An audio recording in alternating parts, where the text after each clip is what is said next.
streaming, whose broad stripes and bright stars through the perilous fights o'er the ramparts we watched were so gallantly streaming. And the rockets regular, the bombs bursting in air, gave proof through the night that our flag was still there. Oh, say does that star-spangled banner yet wave o'er the land of the free and the home of the brave. Home of the brave. Home of the brave.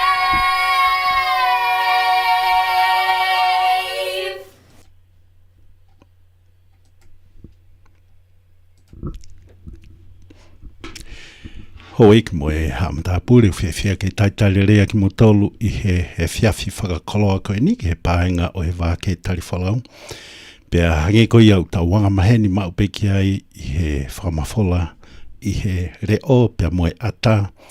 Pea mi he substation koe ni ka maa whoki ai ngai substation kotoa pea e pāenga he wā ke tari whalau. Tuku mau pea ai whamalo mo e whawheta I maalunga taha o kulawa ki tau mau ki he tau tamai he wani. Ko iango ne whakakoloa a ki tau tolu a e aho whakakoloa ni pia I he ene pehe. O kui kai ko hare reina tau whai ka koe ofa. Tai whiriwhiri mānako e tamai he wani kia te koe, pia moau. Ka maafo ke tau ngahi whamiri o tau au sialere ai a e aho koe ni. Pia I he ene pehe o tau whawheta I mau ai pehe. Pea mau e loto honga ia ko ia ko ene alo ofa, pea moene ngahi tāpua ki o tau wa usia lelei ai. Ai ahoni pea mohono ngahi ngafa o he aha ko eni. Whiawhia mau ai pea e motu a whai whatongia ko ulawe I o kula koi whia lelei mau ai pe a ene a whiwhio, a tamatui, tau whahau tupo wono, kau maa whoki ai tahine kuini na naspau utuku aho. Pea moe toenga he whare ko ia o haa moe o fo. Whakamalo klau maaria pia hau eiki mo e haamata pūre ka maa whoki ai tonga katoa pe o ko mea mai ki he paenga e wāke e tari whalau I he aho whakakoloa koe ni. Ki mō tolu ko ia mō wangamaheni mau ai pe ki he polo kalamani o ko mō kau mai pia me Iulope. Tai tari whiawhia ki mō tolu, tau te whitara tengi mō tolu me Itali, France, Austria, kau maa whoki a Sweden, pia mo ngai whanua kehe o Iulope aia o kuiai ai tonga. Pia o hao whoki ki Mongolia, ko iai o whiawhia ke taitaile reia ki mōtolu ki he paenga o he wāke tari whalau, ko e polokalama o e ahoni, pia mo ngahi polokalama kotoa pe e o atu me he paenga o he wāke tari whalau. Taitari whiawhia ki mōtolu mo mea mai me ngahi otumotu mo he motu lahi ko ia o Asia, ki mōtolu ko ia o ko mō kau mai pia me Siaina, kau maa whoki Taiwan, Hong Kong, Malaysia, Singapore, pia tautau te whitara teki mōtolu ko mō mea mai pia me he The Land of the Rising Sun. Pea me Siapani, pea me Hokkaido, Honshu, Shikoku, kau maa whoki a Kyushu. Aia o kuia e prefecture ko ia o Fukuoka, Okinawa. Taitari whiawhia ki mōtolu ki he paenga o he wāke tari whalau. Pea malo e tūtaimi ki mō mea mai ki he paenga. I he, pe ko mō mea mai I he Facebooka, pe ko I YouTube, kau maa whoki a application ko ia a he wāke tari whalau. Pea moe whika ko ia ki nau tolu ai kau tau reka reka. Aia ko e whika telefoni, tolu na noa, tolu hiwa walu, wha nime nima. taitari whewhia ki mautolu a kau taure ke reka o ku honga mau ai peke te ki mautolu a hamo mea mai ko ia koe mau lava ko ia o tuu i he ahoni o mo ngahi uma koe kau sayaniti ko ngai whelaulau na mo whai i he ahoni mo i kua hiri o mau a usia rere iai ai ahoni pia lava foke mautoe wakai o toe mamaoange ke ngai hakau ko ia o e halanga whanonga o taimi. Pea i hene pehe o ku atu lewa ai whakamalo loto honga kia teki mautolu. Kau tau reka reka. Ki mautolu ko ia o ku mau mea mai he application ai wāke tariwhalau. Kau maa whoki ai website ko ia ai wāke tariwhalau. Tai tari whiawhia a ki mautolu. Pea vai veni mai peha to se atu ki hangahi u media platform kehe o ku kamata ke available mai ke ngawe aki he paenga ai wāke tariwhalau. Ko ia u taitari whiawhia i pea a ki mautolu pea mi ngahi motukotoa pe i Asia. Mautolu ko ia o ku mo mea mai me he whanua i kare me ngai u state ko ia e nimanoa kauma whoki e ngahi territory se o e i kare. Whiawhia ke taitari rea ki mautolu ke paenga ai wāke tariwhalau. Pea koe taimi whainga taa whakiani ke taimiani o he teuteu i ngahi mea toko ni. Ko hi koe kariloa ia o hono pōni tau whakatataha ke ngai te pire mahu.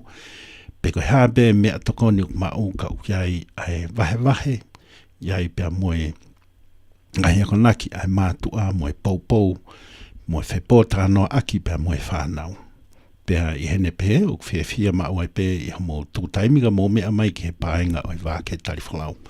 Ki mo taulu ko ia o ku mō mea mai pe mi he Talentown Under pe mi Australia.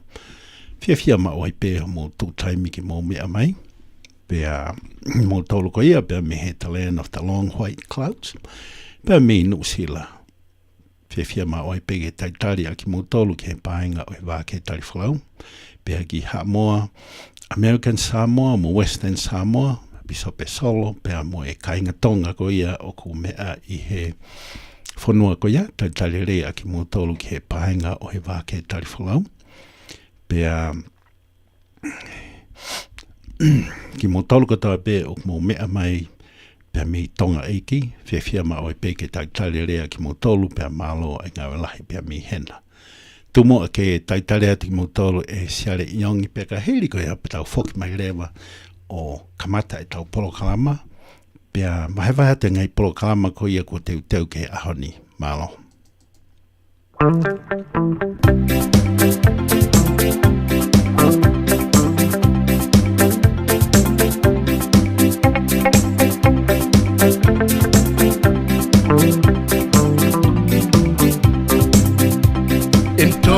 They say, malo lele. In Fiji they say, pura vinaka. In Samoa they say, talo falava. In New Zealand they say, kiora oe. In Hawaii they say, aloha oe. But in America, a happy day. Fiafia maupe. In Tonga they say, malo lele. In Fiji they say, pura vinaka. In Samoa they say, talo falava. In New Zealand they say, kiora oe. In Hawaii they say, aloha oe. But in America, the happy day. Fiafia maupe.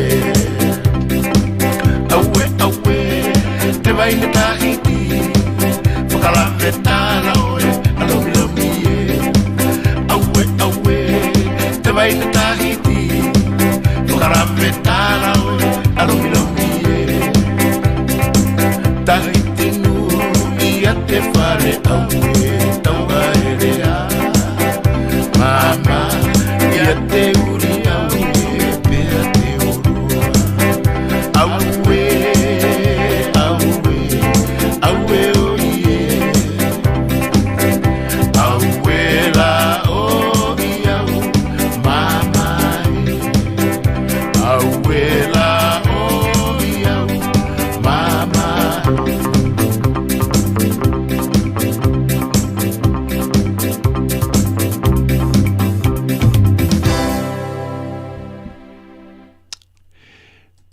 Whamalo pito ho eki mo e hamata pule mo tūtaimi ka mo mea mai ki he pahenga wā ke tariwhalau I he aho whakakoloa ko e ni. Pea I hene pehe, ko lota peke vahe atu e ngahi kongkonga lalahi o e polokalama ko ia o e aho ni.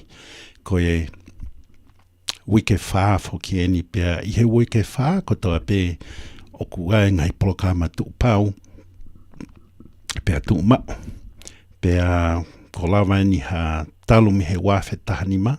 A lere mai proklama ko ia pelula ki mama o ma Dr. Kingilangi I he fitu ki he walu e fiafia Utah. Pea lawa ni ha tau e ne taha. O he proklama ko ia o ku iloa ko I tākanga e nau fohe. Aia ko Esther Taylor Maire ia. Pea moe hoa hiki fo o Maire. Whahau ko e proklama ko ia. I he ulaki proklama I he hoa katoa. I he wike ua mo wike whaa, ko e polokalama ia a he nukuhiwa, au sponsor he nukuhiwa.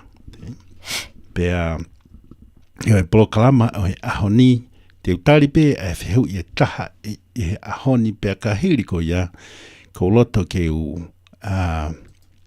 kuia hano uhinga whai atua I a ki I wahe koe ni. Ko e uhi, ko e tokotaha o I kau whaiako, ka koe medical doctor whukia I he medical school for o koe I Provo, Dr. Nami Aloha Sales, pea me Hawaii koe medical doctor near certified, pea recruit mai he medical school koe ni ke hoko koe whaiako. Pea kua kamata ke whai ai lalanga o I ngahi whingau e aki pea moe tokotaha koe ni, ka maa whuke palesteni ko ia o he medical school, Dr. Norman Wright, na e hoko ia koe kau palofesa I he Brigham Young University I la I e. Pea fia o pito I he tokotaha koe ni, pea ko ene fie mao ia I he mapotala noa, ke whakalailahi mai pea whakatupulaki, aki nau tolu o ku totonu ke nau alu ki he medical school koe tamaiki Polinisia. Pea ko kamata rewa ke whaha whipotano aki maha hongo whanau e toko ua. Pea ko tui pe e wawe peha taimi ke o mai naua ke na kau I he polokalama. Ka oku aonga mao pe a ngahi u lalanga koe ni o ngahi u kau ngā mea mo whi ngāwe whakataha mo tokoni whetokoni aki. Uhi he koe taimilahi o ngahi u medical school o kuiai mao peho nau standard o ki nau tolu. Pea kapau he ke ilo I he whanau mo I mātua a ngahi u standard ko ia ki I kehea mo standard ko ke alga ki he university. Pea o kou tui koe taimi ko ia e mea ia I he whanau kau maa whoki a he mātua a ngahi u fie mao ko ia he medical school ko ni. Pea te nau ilo lewa a ngai mea o kufuwhie mao mea teki nau tolu. Ka pau o ku nau whie hoko atu ko hatoke tā. I he sino o e tangata. Ko e medical school ko ni o ku certify ia I he ngahi u certification program ta tau pe o ku ne certified a ngahi poloklama he University o Utah medical school ko ia. Ma ngahi medical school kehe ko ia I Amerikani. He oku aonga ke mou mea ia, pea whaingo fuarewa a e whepo talanoa a ki, mo e wahe goia e whai e Dr. Nami Aloha. Pea o ka pau kuraiha mou wheu, pea mou tuku mai pe I loto I he Facebooka, pea kai pea mou text mai ke waunoa taha, tauta noa, wha noa, hono noa.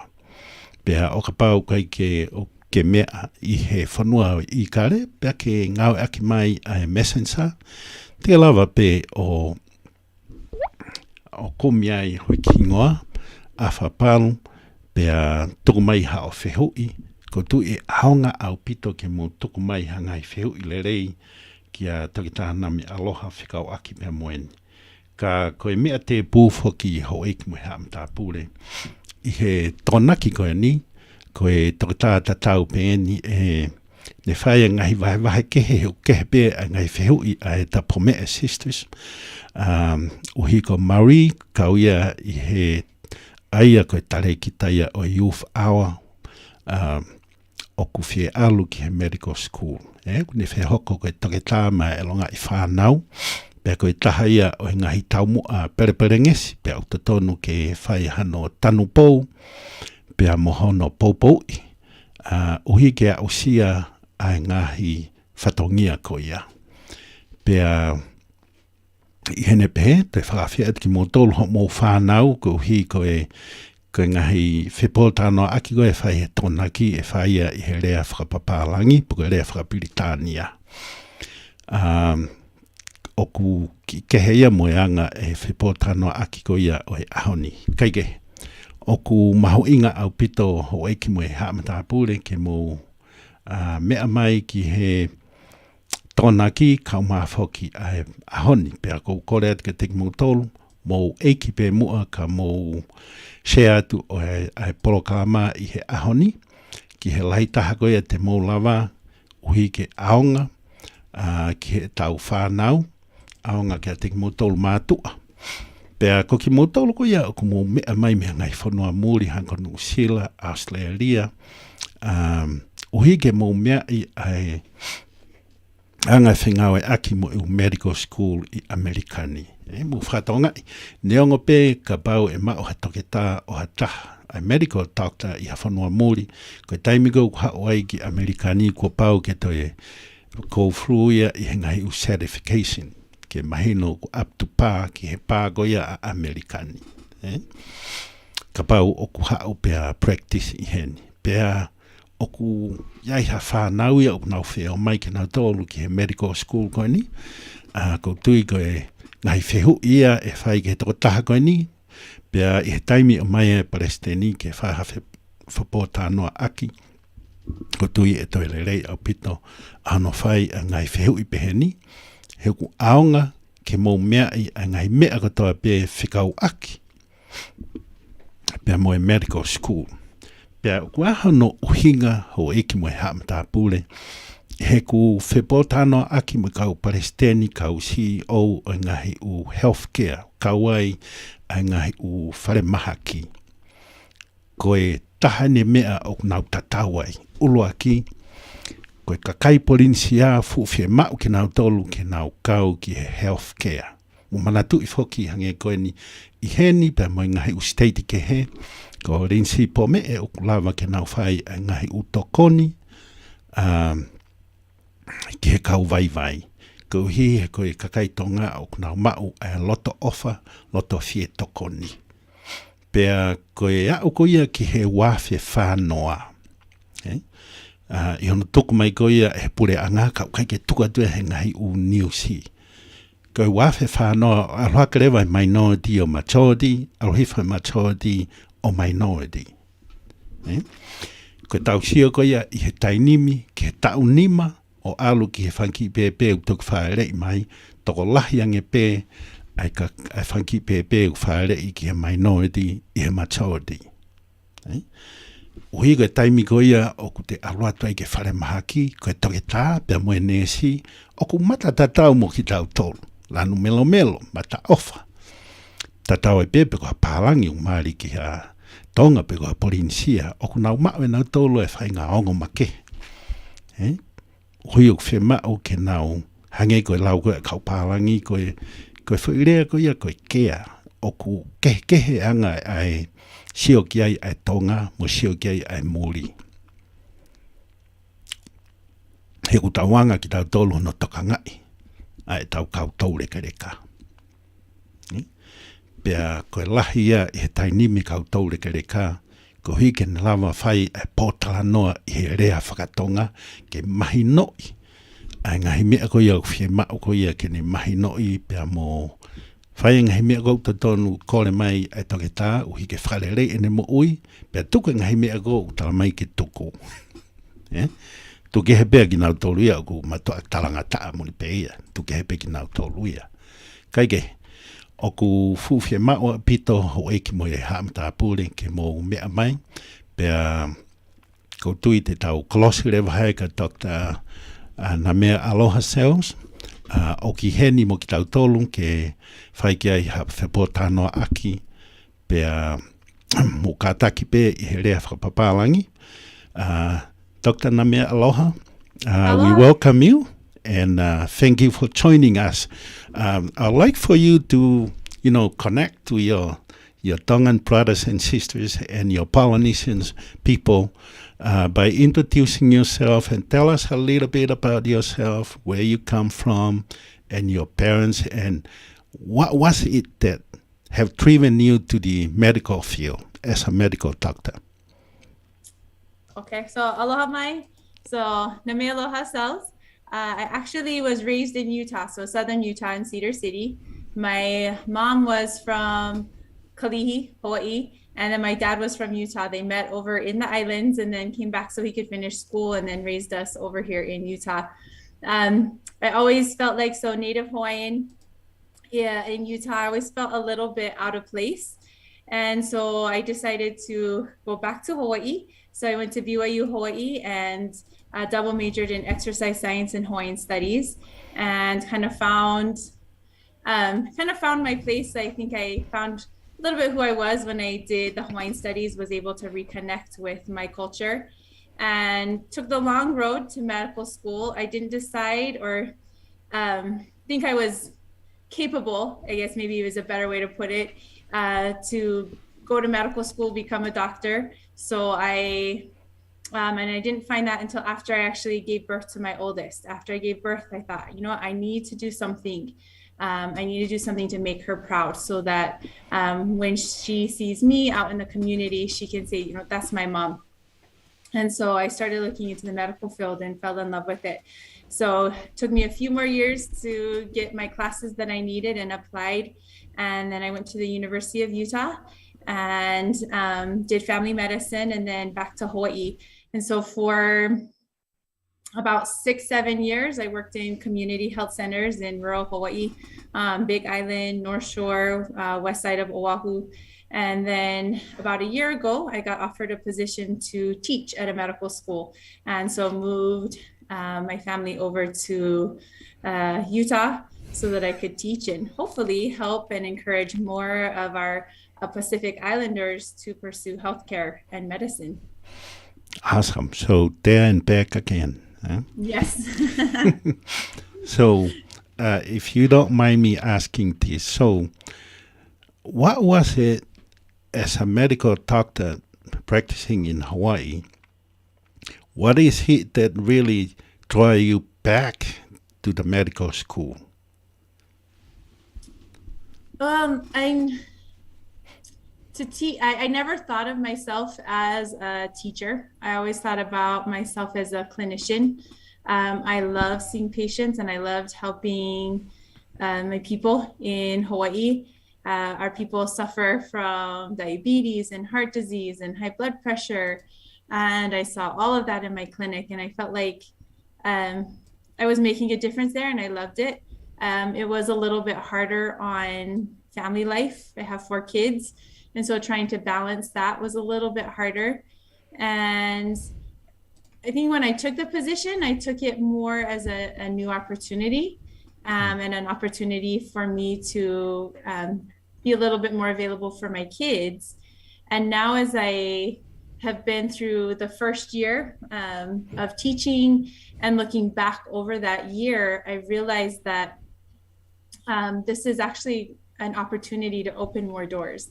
And because there are so many of our Pacific Islanders that maybe think about it, but don't think that they can do it, or even people who get into medical school and then it's hard and they struggle. And so it's an opportunity for me to reach out to more people.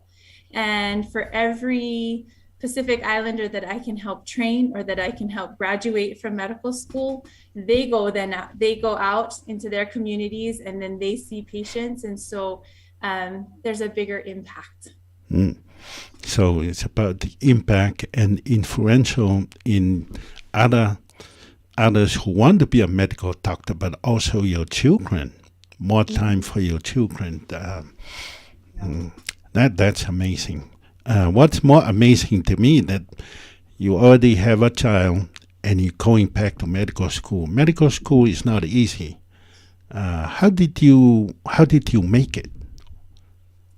I honestly think that having a child helped me be better, more structured, because in my classmates, they didn't have kids, a lot of them, and so they could study whenever they wanted. And I knew that when I went home, that I had somebody else that depended on me. And so I had to work hard I treated it like a job. I had to work hard from 8 o'clock till 5 o'clock, because at 5 o'clock, I had to go home and my daughter needed me. And I realized when I put those priorities and I kept my family first, that things fell into place. And I was able to focus more when I needed to focus, and at times more efficient. And that's actually helped me. Now looking back, hindsight's always 20/20.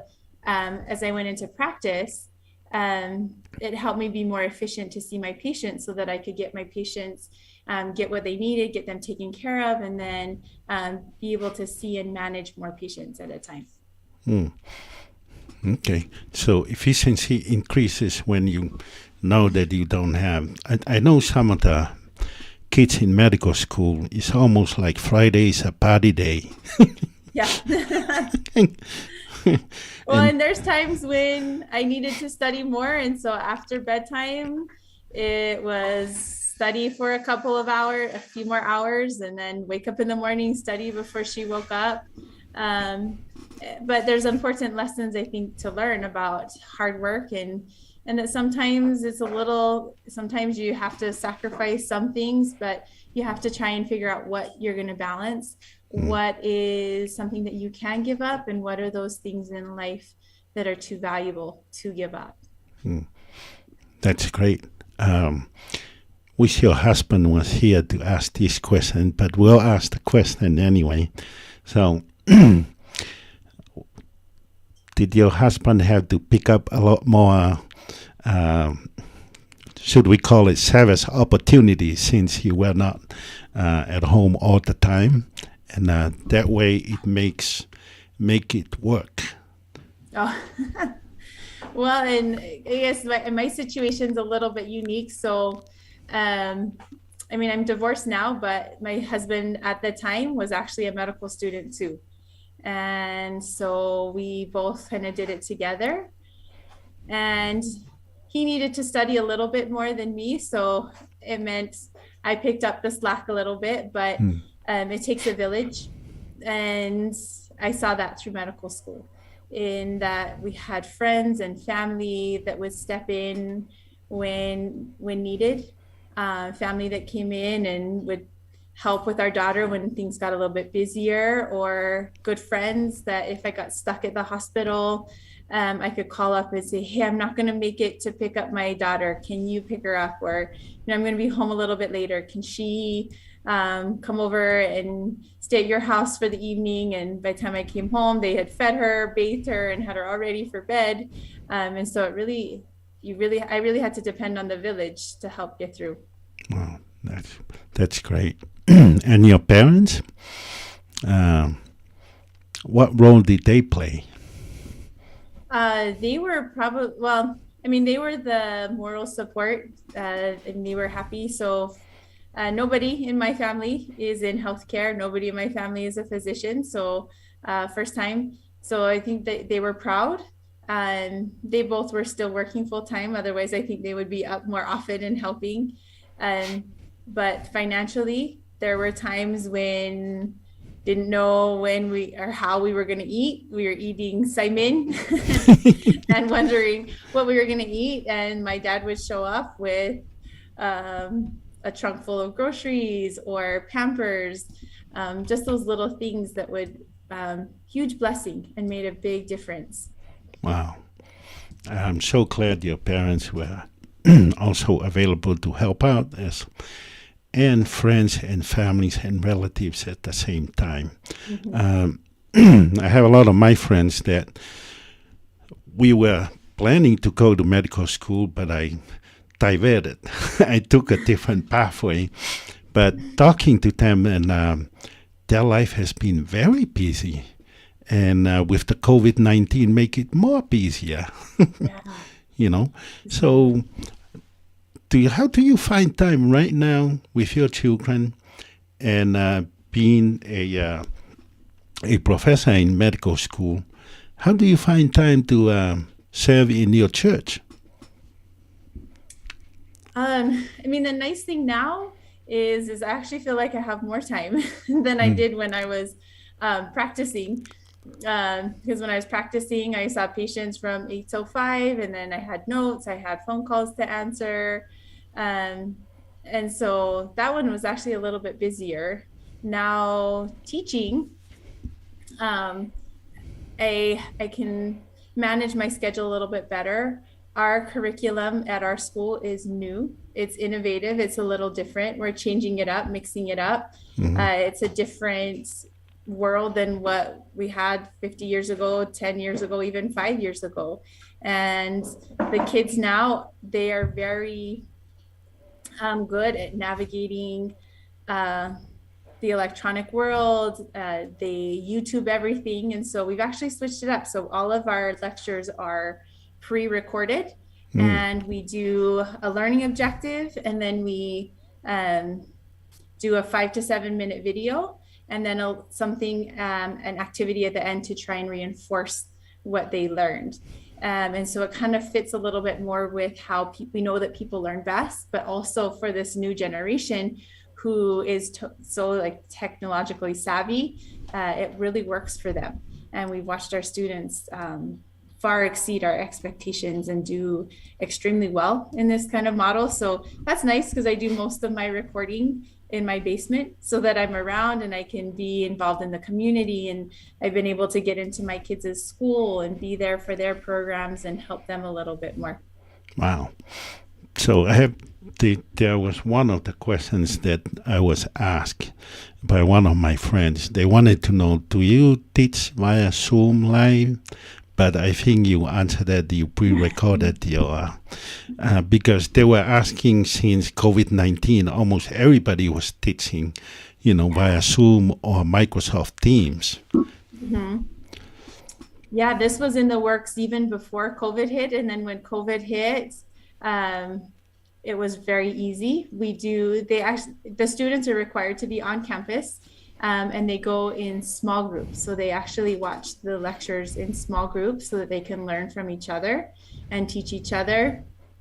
And then we get to work with them hands-on. So they have labs a couple times a week. So we actually get to work with them, one professor for 8 students, and we get that one-on-one interaction, and we get to review those things that we learned and take what they learned and then apply it to either a simulation or some type of hands-on model to kind of reinforce everything that they're learning into practice. So that's been actually really nice. And we saw some peaks in the COVID numbers in Utah. And so we actually switched to an online where the students would jump into small groups online, and that way they could still discuss and but still be separated so that we weren't adding to the problem. Yeah, okay. So you said that this one professor for 8 students. Wow, that is an awesome ratio, which increased their learning efficiency, no doubt. Mm-hmm. So I'm glad that you share all of that. Now, I want to shift gear now. Where do you see Pacific Islanders students in this medical school? Well, I'm hoping that they want to come just because I think Pacific Islanders, we're not always the ones that are in the front of the classroom. We're not the ones shouting out the answer and raising our hands. Our people tend to be observers, and they were observers from the very beginning. They observed nature. They observed plants and the different effects that they had. They were master navigators and canoe builders, and they watched the star patterns and they observed the currents, and they would sail and navigate miles and miles of ocean by observing. And so I think that's kind of innate in our people. And so we learn by observation. And sometimes in the Western world, that's seen as, oh, they're not trying, or they're not smart enough, or they're not applying themselves. And that's far from the truth, because they're just absorbing it, and they learn in a different way. And so in this model, I think that's what I was most excited about is for our people, our Pacific Islanders. This kind of fits with their learning, and they can adjust it, and they can shift it and change it to how it works for them. They can watch the videos, and they can sit and they can observe, and then they can get in their small groups, and they participate, and they can, I think, be very successful in this model. That's interesting. So, we forgot one thing. You gotta please let everybody know the name of the medical school. Then we'll move forward from there. So it's the Norda College of Osteopathic Medicine. So it's actually named after the Norda family, and they are the ones that founded the Novell company. But they wanted to do something that would leave a lasting impression in the community, and so they funded a medical school, and they fronted the first millions of dollars to get it up and running. But I love their philosophy of making an impact and leaving a legacy in the community, because that's what physicians can do. They have that capability to leave that impact on their patients and in their community. I did not know that. That's so interesting, because on the other side of the road, that's where Novell moved to, and and our company moved to the building right on the left side. So Dr. Norman told me, "Why don't you walk over?" Yeah, until our school's done, we're on that campus. So one more year, March of 2020 or March or May of 2023. Yeah, it's amazing. That building is amazing. I mean, it's kind of like right in your face. You cannot miss it. Whether you're going south or coming north, you will see that building in there. Can you share with the audience what is osteopathic? Osteopathic medicine is just it's a different approach. So I'm actually allopathic trained, so MD trained. That's the University of Utah, and I applied to both. I applied to a doctor of osteopathic medicine and a medical doctor. I actually got into both schools, and the deciding factor came down to finances.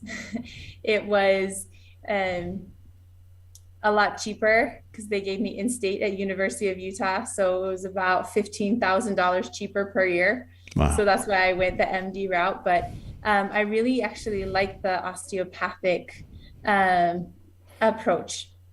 And I think I felt like it kind of aligned. So, I mean, I'm most familiar with Native Hawaiian culture, but I felt like it kind of aligned more with Native Hawaiian culture about finding balance, and health is about finding balance in finding in your spiritual health, your physical health, and your mental health, and all of those pieces interplay and interact, and you have to have health and well-being in all areas to be healthy.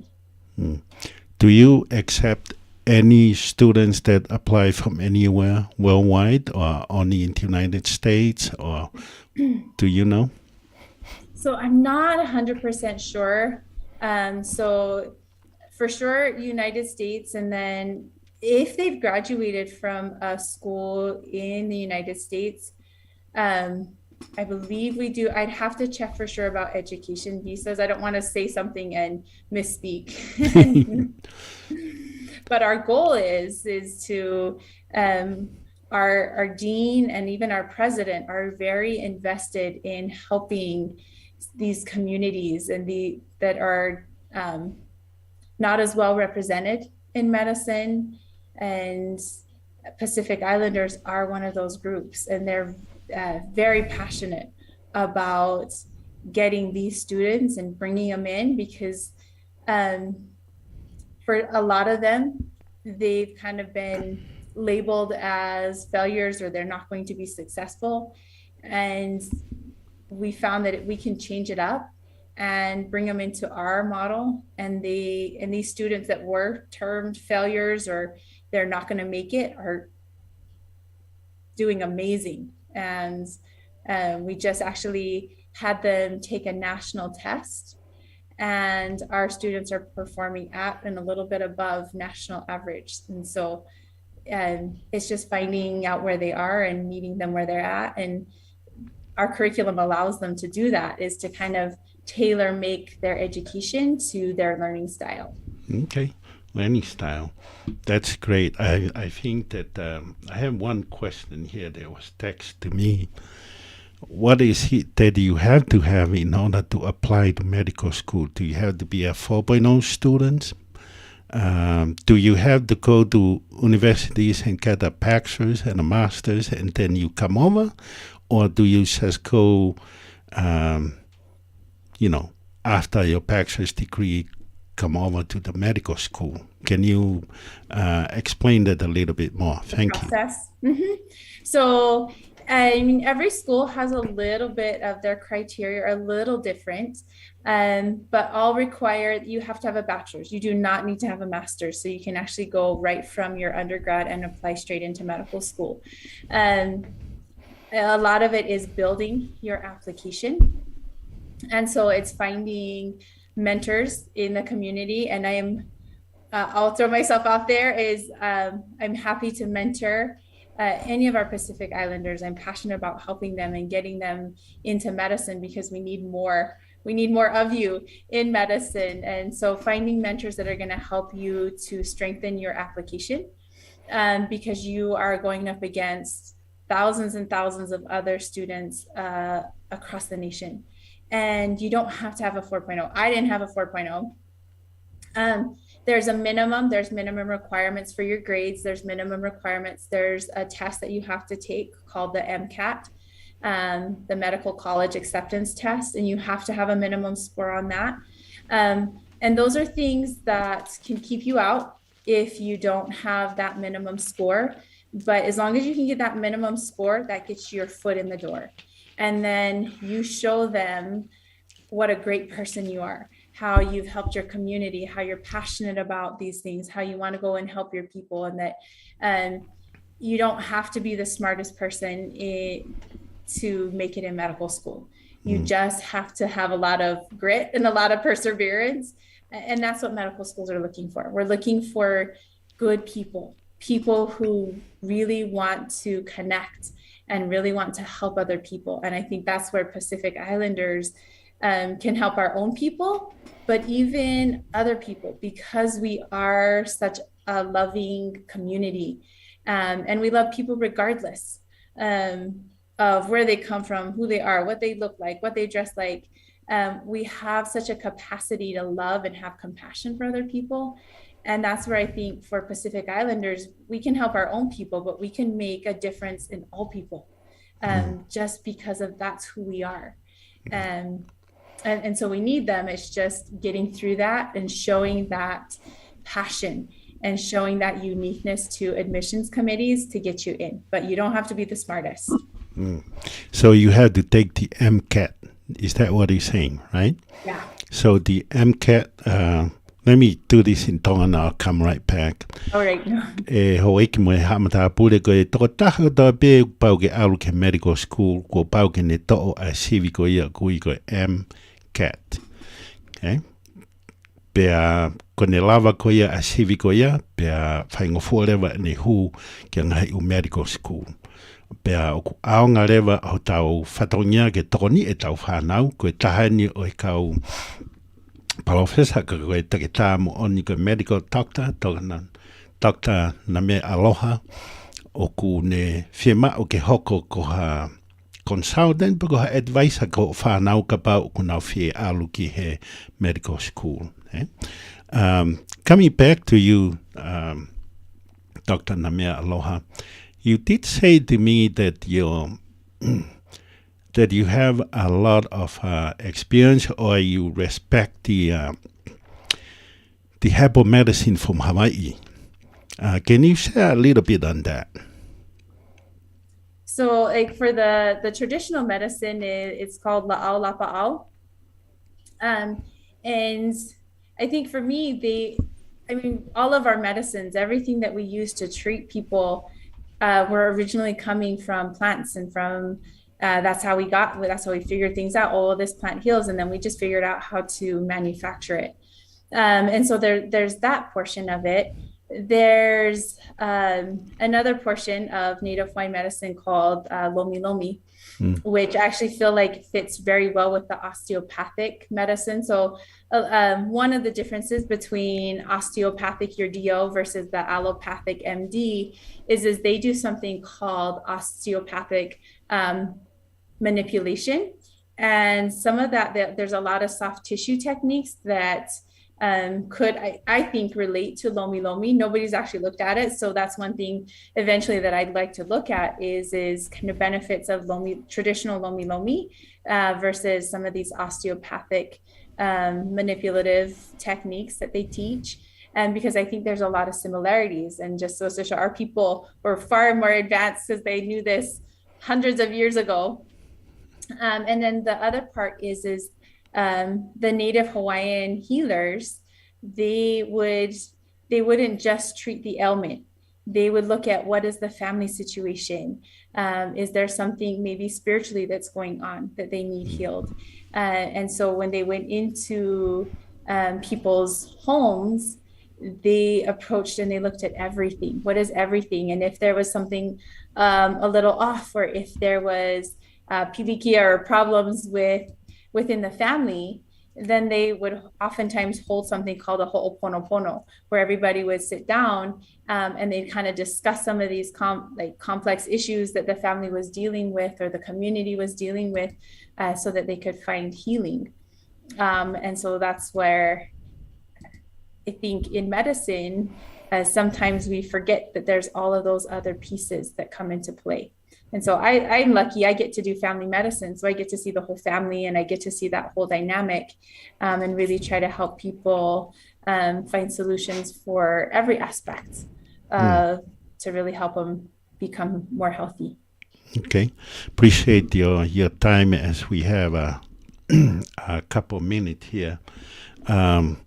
What can you give us some counsel on how that we support our students to point them to being a medical doctor in this medical school? What is it that we can do, or you have observed in the community that things that we can do and should do? I think it's support and encourage, and just to let them know it's okay. It's okay to dream big, and you don't have to fit into the mold, because a lot of our people, there's so many structural things and stereotypes that are put into place. And, Polynesians, you're going to be a great football player, you're going to be a great volleyball player. And yeah, they can be a great football player and they can be a great volleyball player. But guess what? You can also be a great doctor or a great engineer or a great lawyer. There's so many more options out there. And I think helping our kids see that if they say, hey, I think I'm interested in this, then we say, okay, then you know what? Let's sit down. Let's look at, maybe I don't know anything about it, but who do we know in our village? Who do we know in our community? And then we start networking and helping our kids network out to find the mentors that they need to get kind of plugged into those routes that they need to get them where they want to go. Great advice. And so if there are parents listening and kids who have been wanted to go to medical school in the very near future, how can they get a hold of you? So email. So my email is namealoha, NAMEALOHA @gmail. So either email or text works. So my cell phone number, I have a lot of people who text me and say, hey, I'm interested, 808-785-0010. And I'm more than happy to help our students get where they want to be. Big mahalo to you, Dr. Namia Aloha, for spending time with us and sharing your thoughts and experiences, as we look forward to getting a lot of our students who want to go to medical school in this type of field, especially here in Provo. Very nice area, and this is not the only time we'll bring you. We have to bring you more often, as times will allow for you to participate. But we thank you and mahalo. Thank you. Mahalo. Yeah. Thank you, Dr. Namia Aloha. And that will be the end of it. Thank you. Thank you. Okay. Let us hoeki mo e haamata pule ko whaamonge pene mo mea mai ki he vahevahe gane whai e tokita na mea aloha pia ko tui e hoko ia o aonga kia te koe pia ko pau te keiki ke mau e ne whika telefoni pia ke text mai ke telefoni wau noa taha tautaha noa wha noa ono noa pia text at lewa e ne whika telefoni ka maa whoki e ne email hange koe ana ne tuku atu pia koe ngahi tokoni o ku tae totongi o ku mau ai whakakaukau tatau pe whikau aki mono tokoni e tau whanau ki he ako koe uhi koe kahau. Ka e tumo ke tuka tau ki fwoi tu ake neua ma tau fwoi whasi pia tau toki whoki mai ke bloka ma hoko mai. Malo.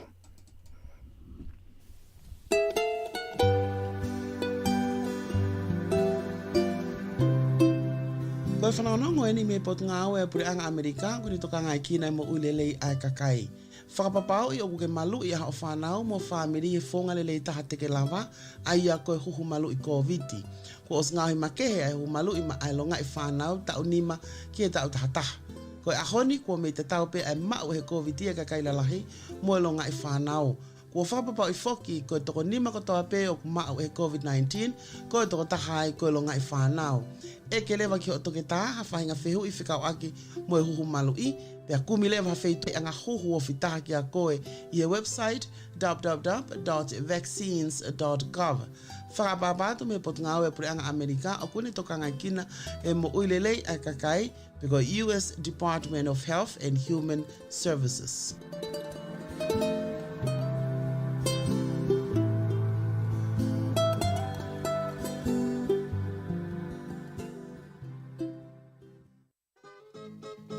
Spring is here and summer is just around the corner.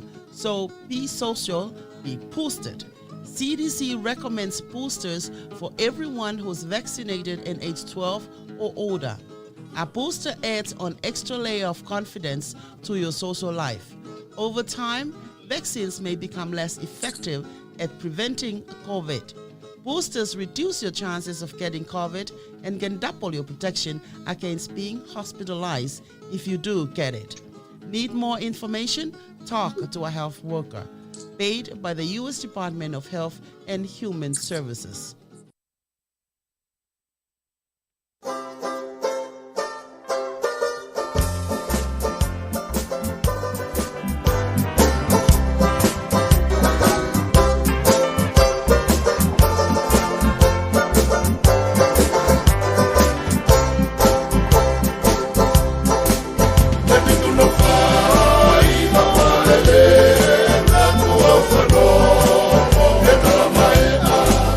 Let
Malo pito hoa ki mo e hamata pūre mo tuku taimiga mo mea mai ki he paenga e wā ke tariwhalau I he aha whakakloa koe ni.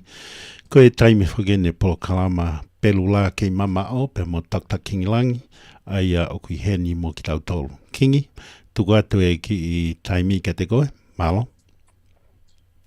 Malapito afa e whakamariu e whahoko ki polo kalama he whiawhinita whamalo ki mutoko tōpeu mo mea mai he whiawhini ke whakahoko ki I ako koe ni pa whakaponga pē koe I ako koe ni alawa ke tokoni ka te tātolo no kātoa e whinga ke tau toi mou lele iange te whinga ke mahino ka te tātolo ngai porporema lahi whihangangai mo Amerika he tai mini lolo tonga tau whinga ke tau mou lele pa te tau mou wholoa kai mafo ke me mipa ka tau pia tau ngai whaabiri whatapo ke dia ho iki maha patapure pa maa halotu ki mo tōko tau pia mo mea mai ke pokalama e whiawhini bea o whinga pe ke ma whinga pe mo afa ke whaia ngai whamatala mahino whamatala whaingo fua taha pea lava ke mahino ka teki tau tolu pa tau wahe atio ka tau ngai whaamiri mo tau ngai maheni mo ka kai ko tau pia tau whiohi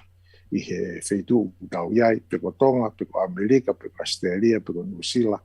Ka ke peko tau ila ngai basic information, ai go mahu inga I he lotonga, ni lotonga tau whiau mo ngai mahaki kehe I mahamani.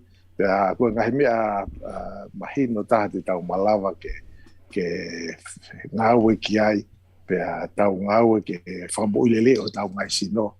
Manatu I tau te whito a ngahi mea ke tau hanga ririu, ko mea ke tau mui ki ai, tau nofo I he whole food plant-based hange koe I tau whamatala ki ai. Pea hange pe whamatala ki ai wholofola, whamatala ki ai ngahi tohi tapu tau ilo ki ai, ko Senesi, ko Daniela, ko Same, ka mafo ki tokatirin mo ngai whakawa maluhiwa. Ko whaungpeke o atu e ngahi whangmatala koe ni ka te ngotolu pa moharewa toa ngai whangmatala koe ni o sio ki ai ki he ngahi palaparema ku tau whianga ngai mo I he ngahi aho ni o ku osi whotu utu mai pe he wholofola pe toi whotu utu mai pe he ngahi ilo whasai nisi ma tā he tai mini pe nai pe ku ki I rongo ki pe se ua no hanga o wheksat ka afa ke ne hanga o post mai he ngahi e tau pōkalama pe lava peke mo hanga wahe atuen mo ngahi maheni mo ka kai ko tope wapahaia mo ka tue tā mo au kiai e lava ke whakamahino I heni e ngahi mea mauina taha e lava ke tau mui kiai ka tau lava o mao e mo uine lei ka tiki tau tolu mo tau ngahi whaamiri pea toi sisi a ngai kawenga sisi a ngai whakamore pea toi mahino ngai whakatiki tau tolu kai tukatiri ne mahuinga mo oni lava ke tau mui kiai na lava ke tau tauhi mo uile lei ko tau ngasi no pa tau te mo I fo foki kai ke ngata bia ki tau tolu o tau ngahi Hispaniti mo wifi ko ma foki whanau mo whakamopuna hoko atu pe ngahi tō tangata mui kai kehe o kapati tau ilo ke ngahi mahino ko ini mo ngai moni ko ini isi angarewa tau whianga ngai mo ngai parpare mo lahi tau lotonga whianga ngai mo e tai mina ngai ko ngai chronic disease na tau suna tala ki ai suka totu mahalunga arthritis ko kauti ko autoimmune diseases ya pe ki he heart disease mo ngai mahaki ke tau ilo ngai honi tupu katoa pehia me he tau whihala ke tau whafufui e tau mau me tokoni ko iau to tōnpe ke tau ilo eni kai ke ngata pehe tau ilo ke mea to tonu tau tonu pe ke tau wai ha tau ngahi ata mai mo tau ngahi sino hange ke whakatapu o sano whai ke mahino ka tiki tau tola kai tukatiri ne mahu inga ko ni ka lau ke tau ngau ke whakamui leri ako tau ngai whaamiri mo tau whanau mo kai ngā ko tōpe ku tau whiohi mālau bito. E o mālau bito o kingi ko e whakamari e whawhiawhia mau pe whoki ki he ke taua I he talupe ta kamata mai me wāwhetahani mā ai ka pule lul hono ua mo hono whā hono vahe o ngahi ilo mo tau kei mo ha usia whikau aki pia mo mo uilarei ai au ke whai e paenga I wāke tariwhalau pia oku whiawhia au pito e kakai tō lahi ko uhi ko ngahi whamatala whoki o kwhai I he tau rea o kai koha rea whakapapalangi whikau aki mo mea mahu inga tāka nau tolu ai mo uilarei ko loto ki tā kamata aki ai e whiawhini uhi ko e tālanga ni na e whai mega te au I he wike ko o si o whikau aki na e ki I whamiri kai ke ai hanau insiua ka na e fuwhie mao e tangata igi ke ave ke emergency room hu kamata ke hange ulanga kete pia whakawhofo ai kete ka na e kai ki ai hanau insiua pia ku teke lava nei o whai haki I whamatala mai ki ai ke tokoni ka teki nau tolu ko ia o nau mea mai ki he paenga pe ka bau ko ke I he tūkunga ko ni uka kia hau insiua ko harewa ai mea teke lava o whai ka bau ko ai emergency peheni kataki malo abito afa e whihu mahau inga abito eni pia ko whihu pene na o si address peki mua kau kai ki ulo peta e si kakato e anga si whanonga e ka inga ki ai ka mo oni apita ngahi fehu ikoni waha ngahi paparema pehene ku hoko ki tau ngai family ia feitu pe Amerika mo manatu ko sia lao o sia nga fotu e Amerika ka ba wa ta u fainga ta ia ku firma o ke alu ke he loki emergency room pe loki ko fatu ta magi ai wa wa fa e fa mahaki to pe to pe hoki nga to ta alu leva ki ai he vavetaha alu gai mo formatala te nau hanga e kai kia ha whare mahaki te nau hanga whaka situa I koe o ka pau te ke alu ki he emergency room o whaka geha o whainga tā ia whaka sino kai kia ho insua kai ke te tonu geha mea pehene hoko I Amerikani peko Hawaii, peko whebeha whetu I Amerikani, ngai state o Amerikani, peko Alaska, pau peke ke alu, o guiai pe founga, ke na hanga tokoni ka koe he wawetaha, ai mea ko fie ma o he tainimi ke tokoni ka koe, pe te na hanga rewe ate ki mea koe ko emergency Medicaid. Ko emergency Medicaid, te ke whakafonu rewe pepa ko ia ka koe, mea koe ki na hanga whai, whatongia whakatuke tā kia te koe, o whakatatau mo standard of care ko Amerika ko pau ke whai ia. Tako ne osiko ia, pe te nau tuki setting o rewa ki pila ka te koe, ka ko pau ke whakafonu e ko ia emergency Medicaid. Ai ko emergency Medicaid te ke qualify ko ki ai ka pa te ke hau I Amerikani o ova o kai ke hau visa o kai ke hau ko hau eva o ose hau eva ha fai ka fonga pe ka ko pau pe e tokoni I koe I tai bu hoko ha whakatu tā maki. Tako ne osko ia ka ke toki alurewa ki api o tauhilelei ki ai ka ke toki alurewa o mui ka hau family doctor pa te moi heni I tāte mo la pe hau ka te au pe ko hataha pe ka family provider heni I uta pe ko hawhi tu upe lava ke mo alu ki ai ka koe mea koe ki he hoko maha whakatu tā maki hange koe langa ke te koe langa whata o vale pe ko ha infection ha mea ku infect de hoto vai halavea o ku I kai ke lava fai to kai pupula ko ngahi mea ko ngai mea whakatu tā maki anga tonu rewa whare mahaki. Lolo tonga te taimini tau ia ki tau tolo e mahaki whakauha koe ni koe COVID-19, ko ongo ibe o ke ki tare, pa ke ki mofi, anga tonu lewa koe ke emergency room, te nau whaina tō mea ko tō peka te koe, ke whingai ke rule out ai COVID-19. Ko mo tolo koe na utikai ke huhu, angai koe tau ngai whakamatala koe ki mua, whingai ke huhu rewa ki mo tolo, ka pau ki mo tolo ose uaki huhu, au ke huhu tolo, paka firma, aku firma au ke hu fa ko le le taha ia anga tau malu he tai mini kai ge ko fehu ui ko hai me hoko ke te ko ka pa kai ga ho insura ko firma ke ave ko fare mahaki hanga tonu ke emergency room o fai ke ho from matala ki ai pe ko langa kete pe ko mofi lahi pe ko ngahi pupula hawa ai ko ke ilo ka pa o ke suka ka kai ke ilo ka pupula hawa ai ke sai vave apu la vea ko ni alu lewa ke fua he kau tukata pe adu lewa o whaito e na pāriki pakabau whemau ke whahu koe o tafa kupau na nganda toa ko tafa pau ko appendix whemau ke tafa koe kupau ke tafa lewa koe ia e hu lewa ho pila au he emergency Medicaid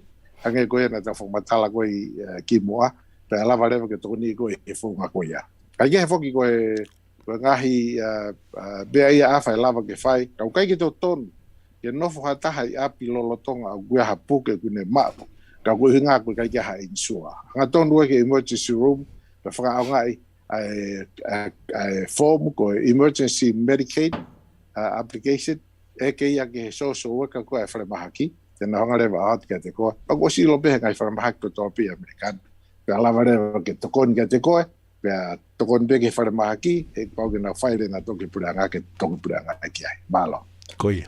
Ai rewa ton ke te eke iki taia ka nau tolu whia mau e form koia. Emergency Medicaid application Koia. I ogu qualify ke toko taha ko toa pe gu ka o visa pe gu ai kia visa o is ilo ka toi whare mahaki mea koia he ka wai pe ke mahino ke tau kautonga o te tau maa eke mea koia pe asio pa mo whaere whahu ka tuke na whae na tolo na whatokia. Hei ko mea koe to tonga ato pe kura ngai ki ai. Hei Emergency Medicaid. Koia. Ia ke bore whare maha ki ia. Koia. Ai rau koe whai mea leia ke ki nau tolu koe na e whai mai e whihui koe ni. Koe ni ko tuku ate Dr. King Langi e whaunga. Ai koe Emergency Medicaid ia. Whawhonu e form koe ia. Whai pe nau to e ngā ue. Hangarewa he pure hanga o to tongi ia. Ko whatonga i kingi ko e kai koha aien koha tukuhifo o he matakari ko ni ko kau Hispaniki. Ngā ue ake nau taula mea ko ia ki he lahi taha. Koia. Pea koia, hoka tuko i kingi. Koia. Mone au pito, mana tui awha koe kakai koe ni, koe kakai e ni o si mahino ki Amerika, koe kaunga api pe o Amerika, pa koe taimi ko ma ko hanau ki whainga mai ke hau ke Amerika ko e toko lai whakawia ia. Lau miliona tupu pe ia, miliona tupu pe ia he taimi. Kwa ko e tata miliona e whakafuafuo kia. Kake mana tui ko hau ka kai ko e niki he ni. O kuna o puke whoki. Pea kuna o whiema o ki au ki whare mahaki. O kuna o whakao ngai na tole Emergency Medicaid. O hinga pe ala o kai ke hanga he kau tuka taia o tukuaki e kai mea koe ni. Ka ko hinga koe talipo, koe takipo kalama Koia. Moilelei. Te hoa o tuatu ia, ke ilo he tonga ko toa peo ki Amerikani, ai gurea whatonga. Ke ua na nausi i nofo pe o puke o hoka whakatu tāmaki pe i api, ka neo ngoi ia ura tonga ia e whaika kamari ke whakahoko pea koe ia. Koe kau Hispanic ia, osi ilo le he kau Hispanic ia mea koe ia. A upe ke whaile, ngahi polo kalama ke hei au nau whaile ki nao tō. Koia. He ngembea koe ia. Ai ke he whoki, ke manatui koe ki ko tau hau koe ke Amerikani, te tau sio ke he undocumented immigrants hau koe ke Amerikani. Toko lahi tahape ho tau ki kaunga api a Mexico.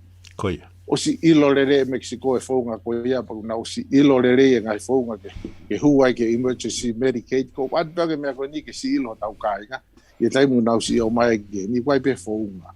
Porque mana tu ia fai foi tahi wa valu no na e tau whaire pepa na mau whaire ai Hawaii, toko wafe tupu. Koia. Ko Simpson Masoli Bill e aluhi foi me kau miko, me kau Hispaniki, me California, mana e fuatu ia Congress approve, pia whakahua ngare vai ki Hawaii, lolotonga wau, lolotonga lere, ki kau tahai a ngowe a mautolu i la ia na ui ka Tongan Society of America Farm, maurele matore he tau e tolu me valu tolu ke valu ono. Hoko koe valu ono, hua ngai koe fo i whaire ko ia, ka koe hua ngai koe me kau miko, me i kātaki pe e ku whaonga e rea ko ia, u kai ko hinga ia koe tai whakapapa, koe tau koe hingof ka, ki hingof ka tene pe ka koe kau Hispanic. Koe kau Hispanic, ana koe i California. Hu nau tolu he anga he kau representative whakahu he Congress, pe approve ka California, approve ka atoa Amerika, ka wai Hawaii, o hinga mena tau huai, lau uafe tupu a tau tolu tonga ko tau tonga toko lahi taha, hoko ki ai kau kau Filipino na toko tolu ngeau pa koe whakamumui ka kau Haamoa Western Haamoa na rau toko te au pe. Kai ke koe ki statistic ia ko atu e tau whenga ko tau tolu kau tonga tau whenga pe ko ngai mea koe au tau whenga kau pau pe ko hae ngai tāpoki pau pe ke tau whenga.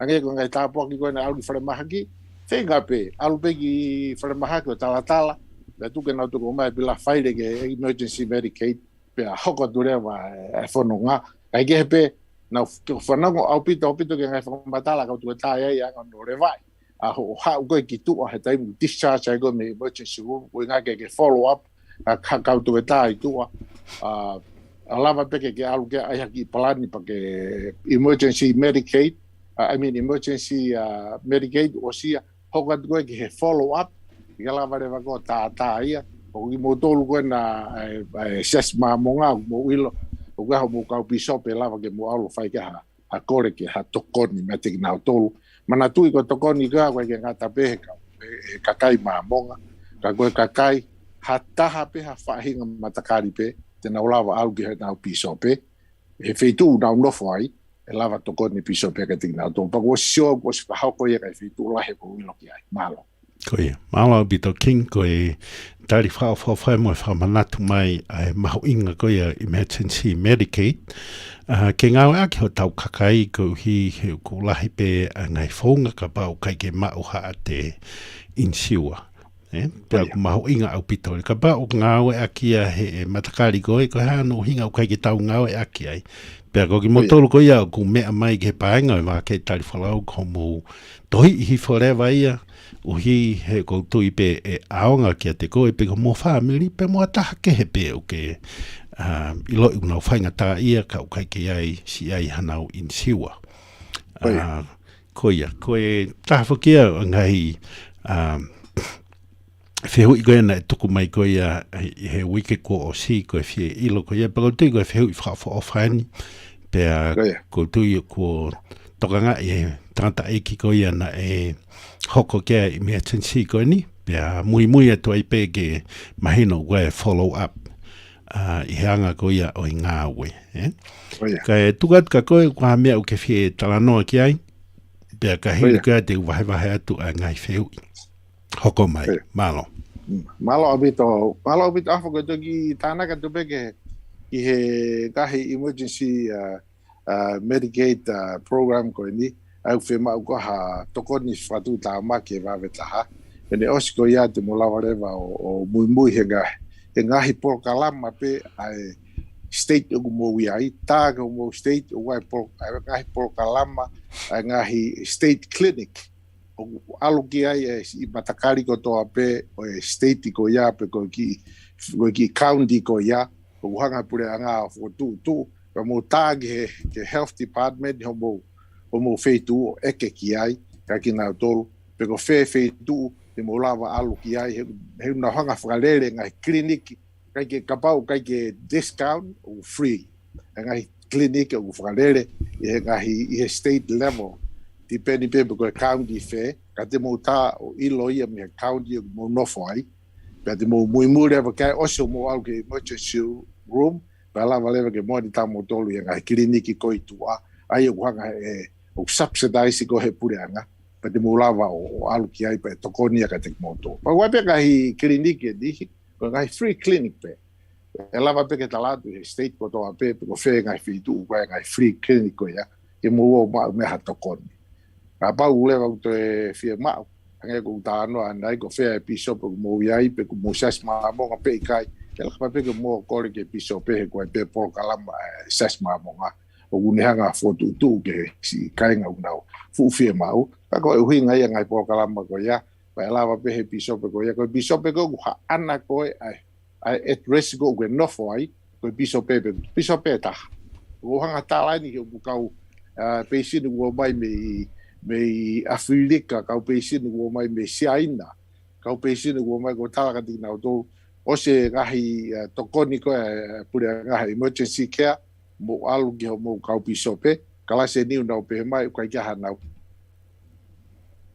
o pe mamonga pe kai mamonga o pe pisope pe taha pana o ke leva pe aga fe ma wilo o tanga ai ho mo addressi tagi he ki he ofisi koe o LDS Church o ma'u mea pisope hingoa mo address mo telefoni pake tārewa ko pisope kia pake au kia kore hatokoni kia te koe pea ke hoko atu mea ai. Kai koe ki whakalailai peke ki fia ma'u kona awha ki whehui kona na ta whakamatala ki ai. O whampe haki mama o atu kanea ngoia lava peke tau hoko atu pei he ngahi kokalama kahau ato ngahi whehui hau ki he whekawaki mo ngahi fia ma'u mo oni pehe ni ka mo manatui ka inga i he ngā koe tauhi tau ngahi family manatui tau ki equation na tau tānoa kai ko breakfast, exercise, diet, mo sleep mo wo mohe taim totonu hea kalase nihu mohe o ngā ue ua pe asua pa mohe pehe ua whāpa te alo ngā o te mo whai pehe he koe taimi te mo whai pehe unu mai rewa heart attack unu mai mo stroke unu mai mo diabetes mo arthritis mo ngahi mea ko ia kia ki tau tolu o waweange o ia tonu ai ke tau tokanga tau he tau sino ke mo ulelei ai ki foi hoa walu ke mohe hoa walu ke ngā ue hoa walu ke whāpiri pea mo whio he whāpiri pa mo mana tui mau mea tokoni me tau mea kai tonga lolo ia ke mo gila ilu mo lai ka pise ki niu pea suka pa ai peha ki foi ki matai ka rio lunga koe flavor kai ke peke mo mau mea tokoni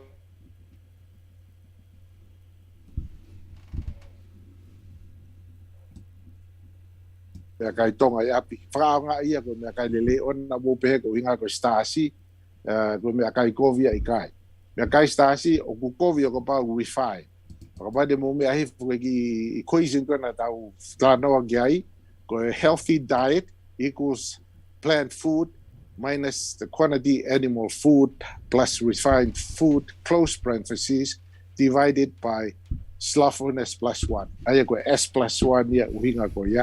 Pag wo siya ki tatau ki afa ke ai hero tatau tu watu ki mo tol ki mo siya maupe ai surok so ayo mo share mo kau tukata mo al ka share mo kau patient mo ngahi bahedi e lava ke tokoni fra ka toia ka tau toli americani ko ngahi me mahui na taha ia whekawaki mo health pa go sia be ngahi reference team of doctors i o lunga ai to tahanima te mo lava pe o Google ki na tolu lava ke maua mo ngahi information ni ka paga le fai hele fa pala ni tau to pe ngahi information ko fenga ke watu hen i tau ngai polokalamba kia ki tau tolu i tau rea pe malo.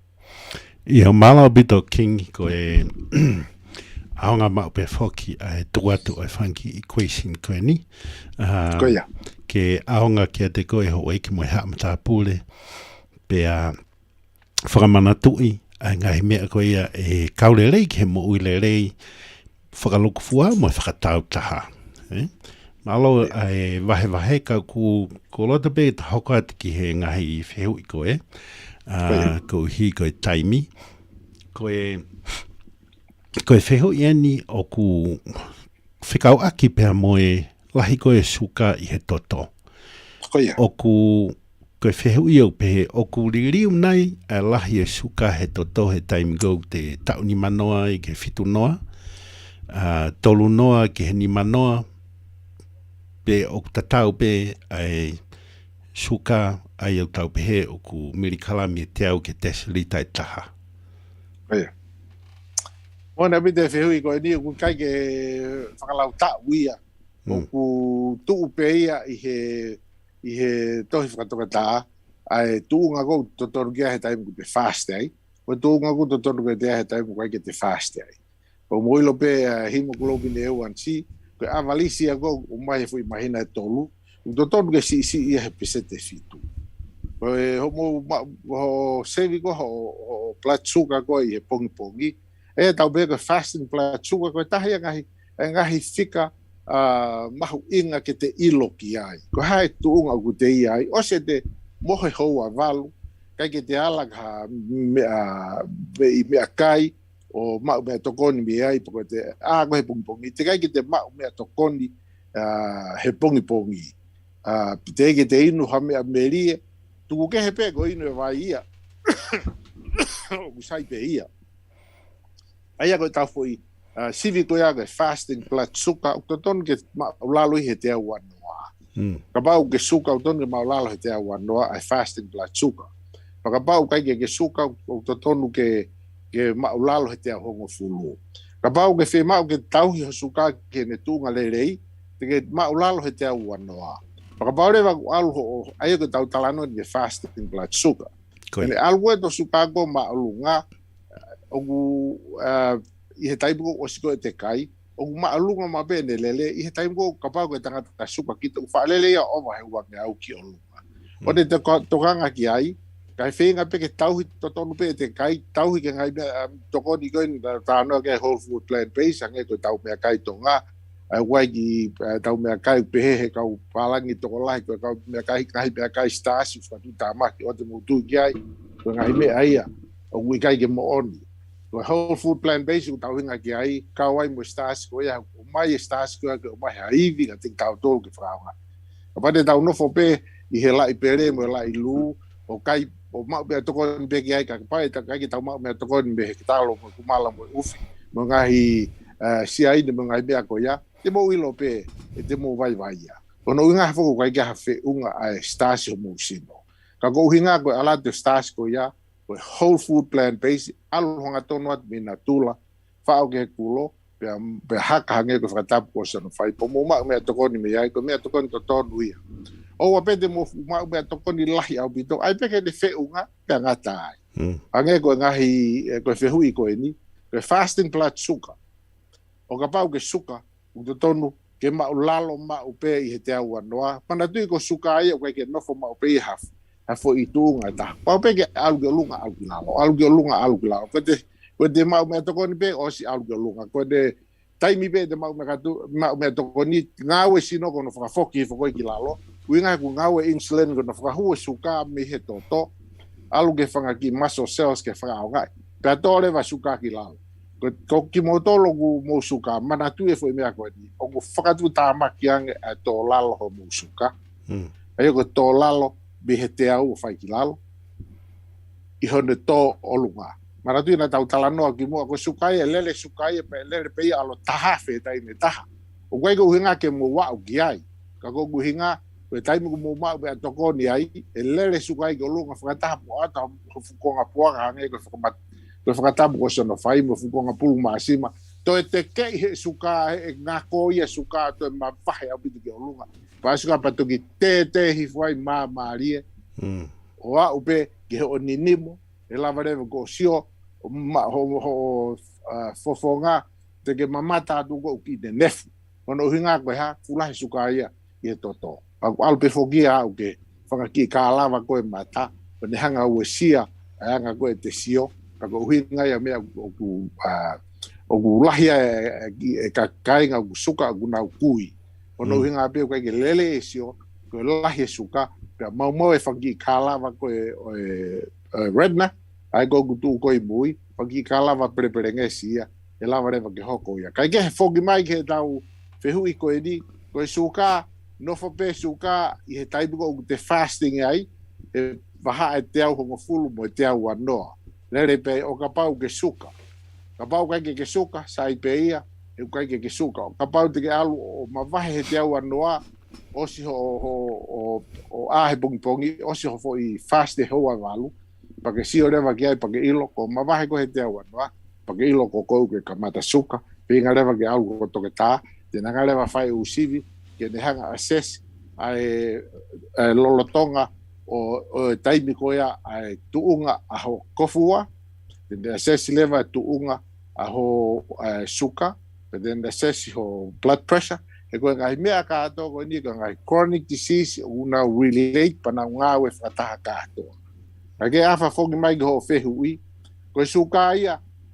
ta tau pe ko ha ho ta o ia e alubege o lunga tai o sia ma to ko ni pa fogi begi lalo he tai mu o ki kai ki ma to ko ni me ai pa te o lunga o kapau o gufula yo suka ai o tau fe mau When algo que o longa fica ele que foki ki lalo ko tai mo foki va ve ki lalo I lo leva nga we le ngai me mi pa sino mo ngai hua sino ke o mai suka fra hu ke maso seos ke fra ngai pa pa le va gua nga ko unenga fra fia atu nga pea tu giai ai hu ai whangaki glucose molecules mei he toto i he muscle cells ko hinga mea kei te ai fofika i olunga wa mo whanki mi sin suka pego he taimi ko toa pe pa ke rekodi mo he taimi kis o ke hanga whaia ho sin suka pa ke pego non-fast pego fast ka pau ko fast o ku tu uia pa pau ko non-fast pa ke laureva pego ho ai fiha oso kai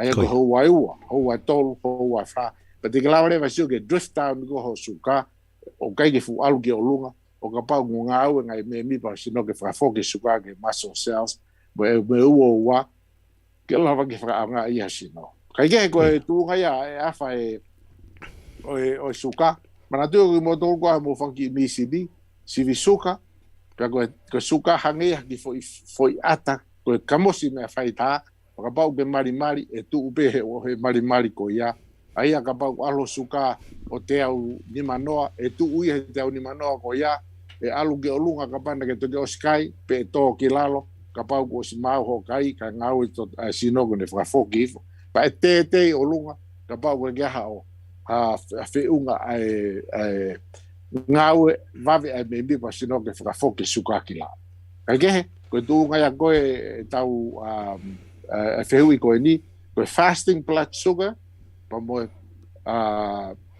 postprandial blood sugar ai ko osia ko de mau me toko ni pe ko hemoglobin A1C o hemoglobin A1C ko hanga ha foi faiva kakatu te alo sio me kamata ke os ai ko te sio ke algo lunga algo lalo suka wa o ke de osi ai ko foi o mai he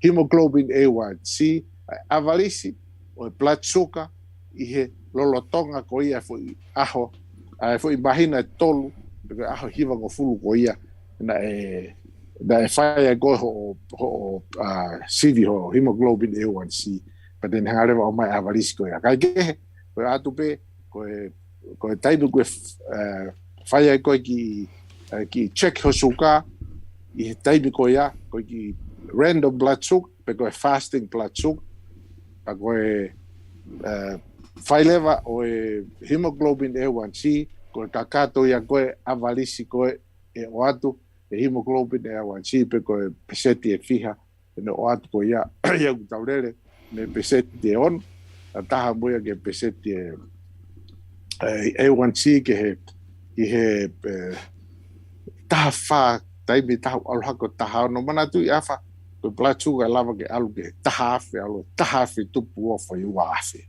ako tau tala no pe ki fehui ko ni pa fa pe la he ngai me te tau lava kava ka fa pe e mahino ki foi fehui ko ni mata pure ko ni ki mahino ang ki ai ono ke fasting blood sugar pa mo random blood sugar pa mo hemoglobin A1C pa ko ta u na ne o mai o ku ge uia na fa fu ki ai ka ko fa fu pe relative pe ki amount me akai ko te ma me toko ni kimua pe ko osiko te sivi suka ko ni da ko avalisi ko ya glava ki ai elele pe suka ai o lunga pe ko ha to tau e te elele pe suka ai o lunga ka ko o peden ke a tangata ko to pe fra tau ki muscle cells ne ma fra tau ki elele metabolic rate basal metabolic rate ke ka pa alo basal metabolic rate ki o lunga e vave alifu suka ki lalo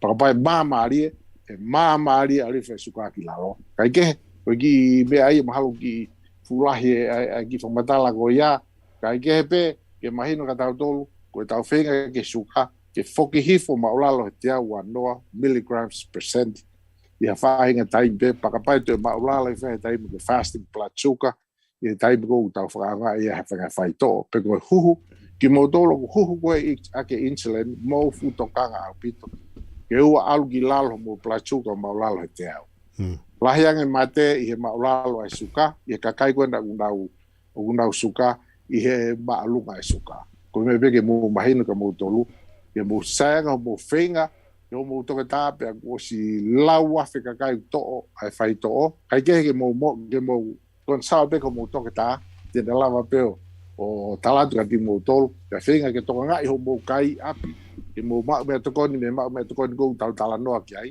ka lava ke hanga ho sino o toka ngai lere suka pe kai ke hanga ngako lahi ke hanga tāpu ne whanga ki matapā koe ni cells, muscle cells ke alu ki ai suka koe tau pau pare mai Koia. Ai rewa King Whamala o Pitro i hono wahe ko ia o ngai whamatala whauhofi kau aki pia moe suka pia moe osi ko ia kai au ku o ke pehe uksayangi hono sivi a suka he o se hoa ua pe hoa tolu kai o a sivi he os pe ho kai he kei maalunga nge pe au hake ki olunga Io mahu inga apito pe foki afa ko sai tahaka pa de sivi fasting pe osi ko pa de sivi he osi hoa taha o koe ki sivi a koe glucose tolerance test o sivi whaminitia tolu noa a suka o au ke ose foi hoa tolu o inga te si oreo ke fluctuate suka alu ke lunga po anga koe te au ke alu kaku osi o atu te fast ko ia pa suka pa atu rewa he topo ke tā ia ki foi hina suka ke inu i kātoa ke osi fai ho sivi suka fasting pa inu kātoa ki foi hina suka koe ni ko meisa po koe milligram uang iau suka koe ni pe ospe koe ia pa nau fika rewa nau toke drift koe lala koe hanga koe o sino o whakaapungai angahi me mi pa mungahi hua koe ia te ia ke whingai ke tui fo suka ki lalo pe anga whewhe ai malawa ho sino ke whakafoke suka ki tuunga ton ke ai i fo i hoa tō ai a gui koe 3-hour fast 3-hour glucose tolerance test ai ho kau toke tā ke nau ilo ke mea koe ia koe mea to tonu tauhi ke mea koe nu tau mea toko ni koe ni ko talatu fai mo koe breakfast exercise time mo sleep mea osko ia pake toka ngai ho mea toko ni ma vahe au pito mati koe refined food koe sota koe ngahi juice koe carbohydrate asikirimi koe ngahi ma mea toko ni koe whakama ma o ia ma koe koe katoa mea koe unofo ia he refined food pea mo animal food foki na tau tānoa ki ai koe whakatupu ia suka koe whakatupu ia ngako ko ia o koe ka whakatupu ia he suka whakatupu ia he ngako koe suka ia koe mea une talamai he taimu o gugi ue sia ai koe whaunga koe o sino ke nehanga o monitor mo nehanga control koe level o suka koe sino kono hinga mea o whenga tā ia sino koe whanki matapaia koe si mapuni hangako Wanga whewhera wahanga sino whakafoki ai suka ke whetu tonu ke iai. Koe mea māmaria ne te koe o lunga suka māmaria ki lalo. E koe ki awa tu whakahuati ai ki awa tu. Koe ke maure rei a ngahi matapā ke awa le rei ka lava ke hua suka ke whakaangai he sino. Maharia nam. Ai rewa koe ka tau whoki pek heki I koe sini king uhi koe follow up ai whehu I. Koe ai rewa ka pau tau pehe koe suka ia o ku me koe fasting blood sugar ia o ku tau pehe te au wau noa. Pea koe whehu I rewa ai ko wherewa ai aonga o exercise ki he uhi koe pets equation whoki ia. Ai ko breakfast pau peke iai pea moe exercise iai moe diet pea moe whaosi ake sleep.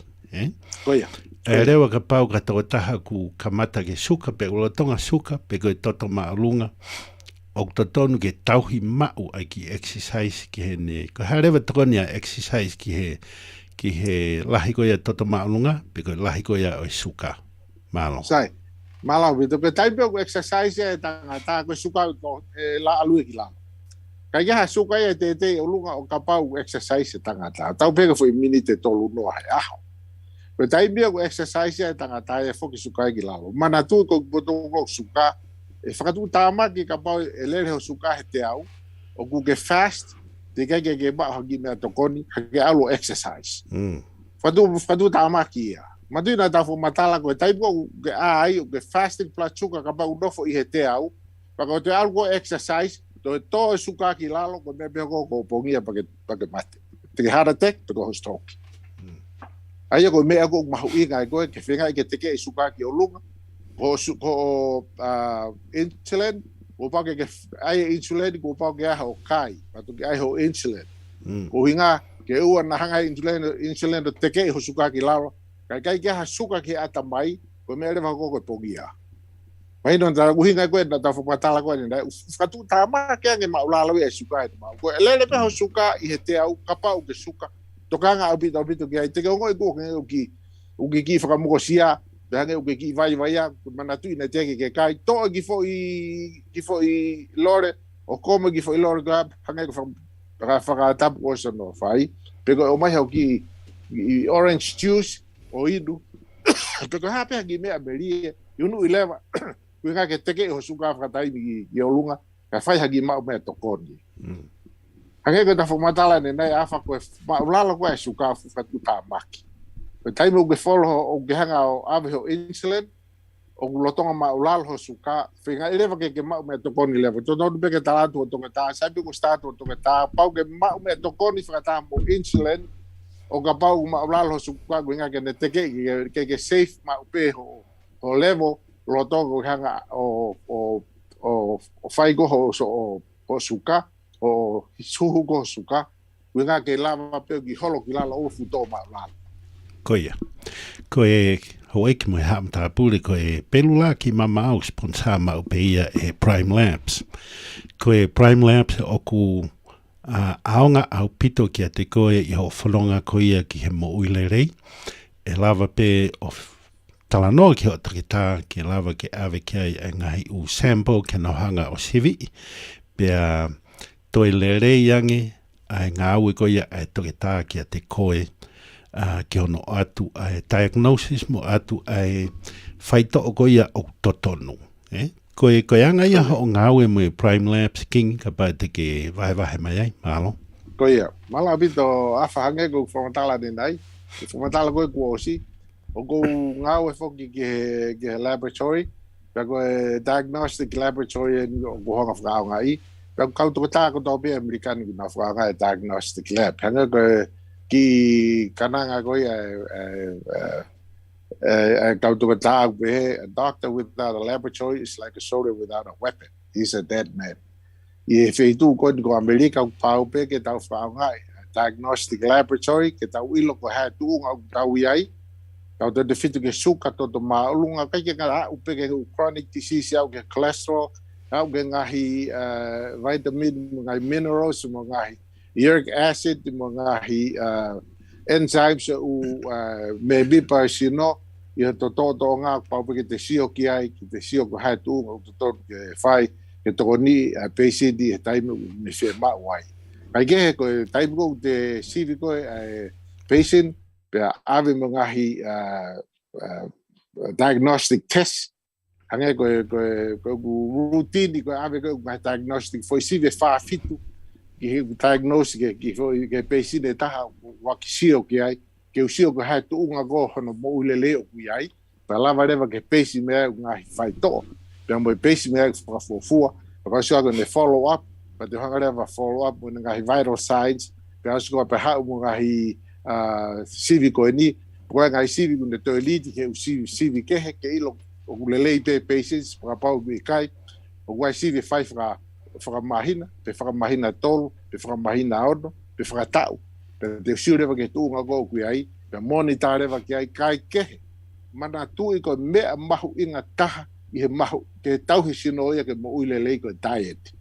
Mai no begu tau atu ki foi equation ko healthy diet equals animal food minus the quantity plant food plus refined food close parentheses divided by S+1, which is slothfulness. The slower you get there, the less the later you'll get the benefit.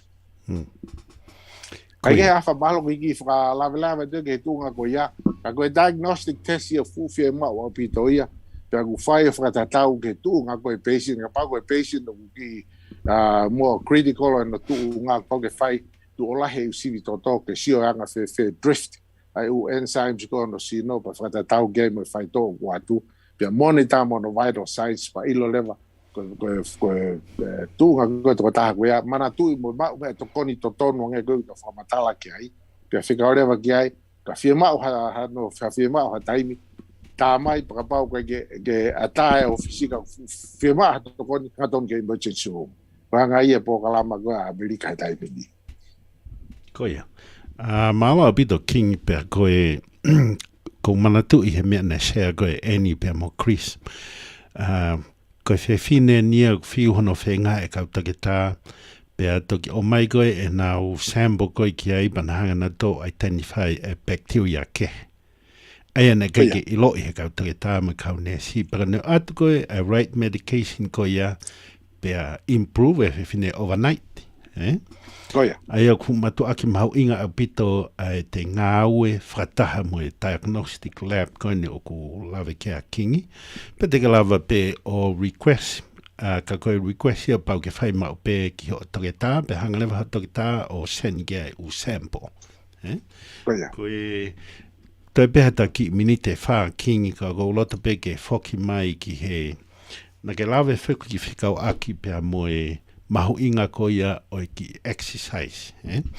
Ai te whoki pe ki he ulaki equation koia, mahu inga koia o ki exercise. Koe whehu I taha na e whakai.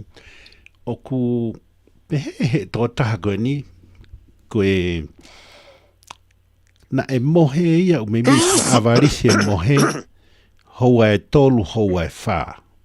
Koia. Pea koe lahangi koe ene ko tau tahawhakini o ngau e shift ia.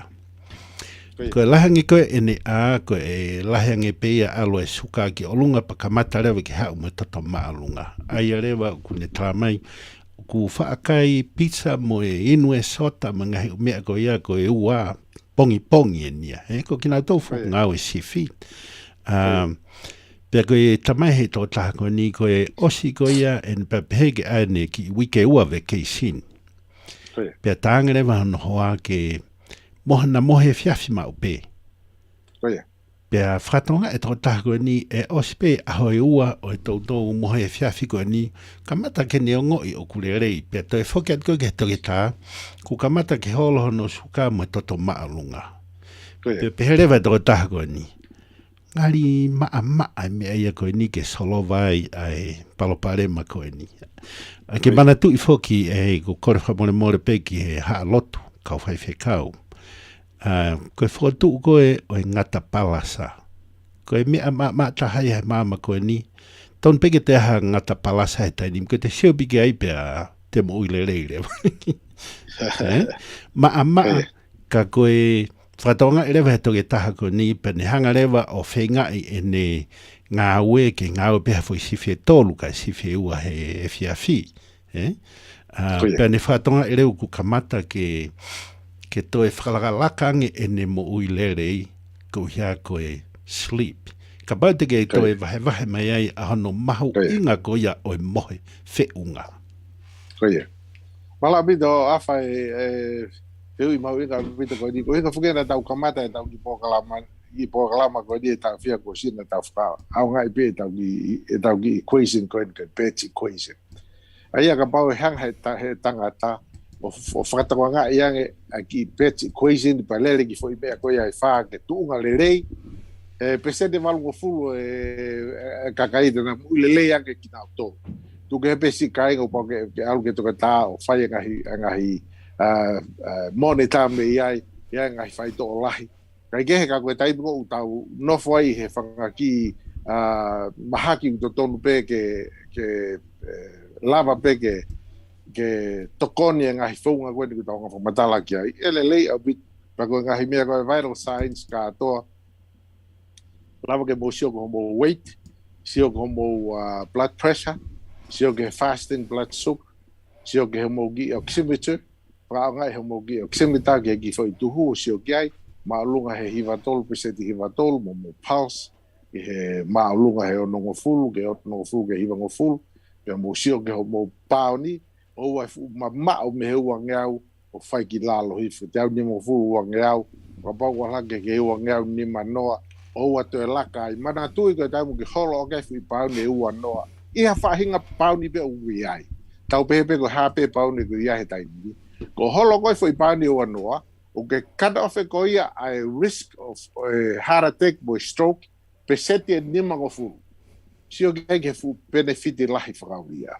I mo ngahi chronic disease ke benefiti mea ka koe tau tala no peni i heart attack mo stroke. Aia ko holo hi foi pani pe wanoa. O hanga ko holoki ko iho o mau mea toko ni pe o ke mau mea toko ni me ngahi mau mea toko ni ko ni fo matala he tau ki equation mo ka to ta mata ko ni to ta ni mo asia i ta reference ko ya e lava ke toko ni ka tik tau tolu i whengai i tau nofo i mo uilelei. Maratui ko tau sino afa ko sia e fo i system ia nima kehe. O una nofo mai ki nau tolo teu pe ke na ohofi maki e hofi semu pa ohofi virus nga ko corona ohofi mo heart attack mo stroke mo ngahi suka mo ngahi chronic disease ko ya o le liu ke to le yang pe to mo ui le yang e tau foi fetongi be tau ma me toko ni pe tau nofo hiki foi equation ko na tau ta no aki ai ko fai ngo fo ta haia pe tau nofo ai he hanga he sinoia o liliu pe ia o to mo ilele yang o kapadi tau fai e mea ko to tom ke tau fai ko hinga mea maha ke tau sino muhenga tanga toto ta palasia ho tau sino ande ngai mea mu kai ke to tonu ke tau nga whakahoko u tau ilo he taini me tau ngai por kalama ko kakano i manu kai ke to tonu ke fu ma be to ni lahi mo ma sima ai mo ngahi elemeniti kemikale of hua tu ge pulma sima mo ngahi so sisi mo pe kani mo u kakano i manu ko ya manatu yafa ko kakano i manu ai go process o go class 1 ni ka gina gen ni ai americani fata habe mo smoking o na ulele mo tatau patau sio ke ne fu fatu ta ma ki fau habe ko tau ta fia ifita paka e kakai ka tau fonga o fu ape ai ma to ko ne ke kakano i manu ai to ton ke furihi ai fonga kuki e whaai api. Ka inga ka moulele at ngata iki, moulele moia, moulele mo e whanau, to lele a ngā ko e whangi whanau ia ai. E taimu tau riliwa e tau mau mea tokoni ke tūnga ko ia. Ka pau he kai, ko tau nofo i class 1 ka genogen, lahiang e toto maalunga, lahiang e suka, lahiang e pefoki mo e kansa, ko e miti ko e kai ke process, ko class 2 ka genogen ia. Class 1, I process meat fataha pamoe iftapaka ko class you aleva I meat alone red meat ke class 2 carcinogen kai ke ko tunga go gui kai ke afa ko kai me ma inga pito ngai fehu i ma inga pa malo o mai ngai fehu ko ni ke tau talano ki ai winga ke nga o mai ngai me ma inga taha ai ko ngai me ma inga taha ke tau tokanga ke ai ngai fae tokanga koi api ko to ta ko family mana tu ko ngai fangaki i lai akau lanu mata ko to pe kosia ko supo ai kela ko spinach ko lai lu lai pele ai ko supo alu ke mo fangaki ko turmeric alu ke mo garlic mo ginger alu ke mo black pepper mo ki little salt pe asuka pa ai ke flavor full au pito ki be atoko ni mo ki lai lu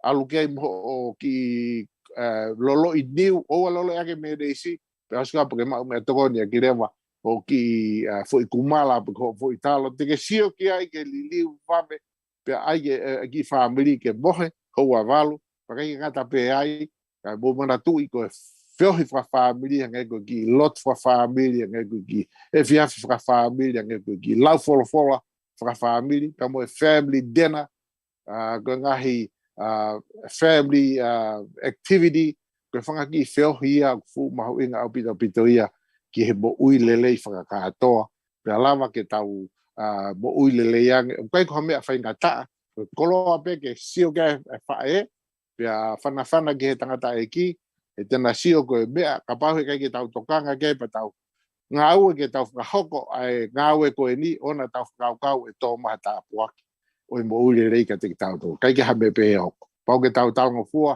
ke ngai la o mo ule rei pe ala vareva ke toki to mai ha ki ta poki o mo ule rei ka te tau to hiri e tau tala ngo fua pa fai ngau ko ia ki ho tau ngasino malo pita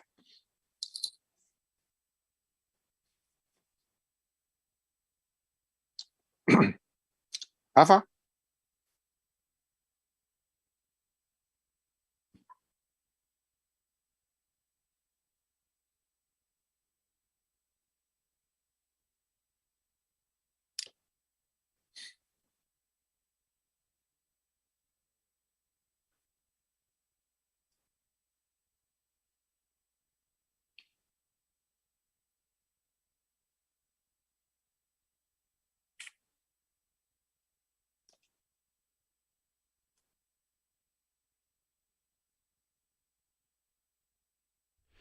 tuke ata ki fo I tuakeni, pea matau fo I fasi, pata Pea. hoka ke programa hoko mai, malo.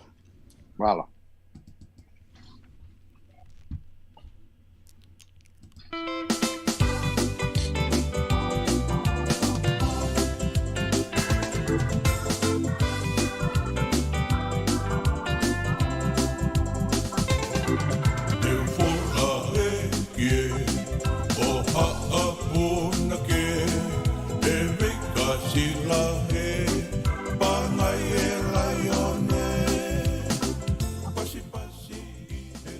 O ko kei lai koe nuku hiwa. I kai, koe vai nonu ia e tau whangakui. O katoa ia ono aho mo no pōni. Pea whakasai nisa aho no ngā hui. He e kuinu ngō fua aho no anga. Pea taha awhe nimangi au aho no mamana. Seuke. Pea toi whakaatu I foki mo hono kakala. He ko hono ao ngā ko tāki tahi, pea tāki uta. No ngā ia suka, ngā koe toto, mo toto maolunga. Saigi ai arthritis, kauti, pea moe kahi. Pea whakatau pasi ai mafte fua, ata mai, moe iwi lahi. Tai whana ahi ai mo uilelei he ko hono tawi ia. He koe nonu, na tori ia me Hawaii, Tahiti, Haamoa, pea mo Tonga, pea kuone mahola I Europe, Asia, pea mo Amerika lahi. Koe nuku hiwa ia pea mo hono ngahi ao ngā, tā rewa, ki otaha o nuku hiwa, ki he ono walua, ni ma ono wha, fitu nono ataha. Ono walua, ni ma ono wha, fitu nono ataha. Akau ko hota whanua Whakata pui koe motu o tonga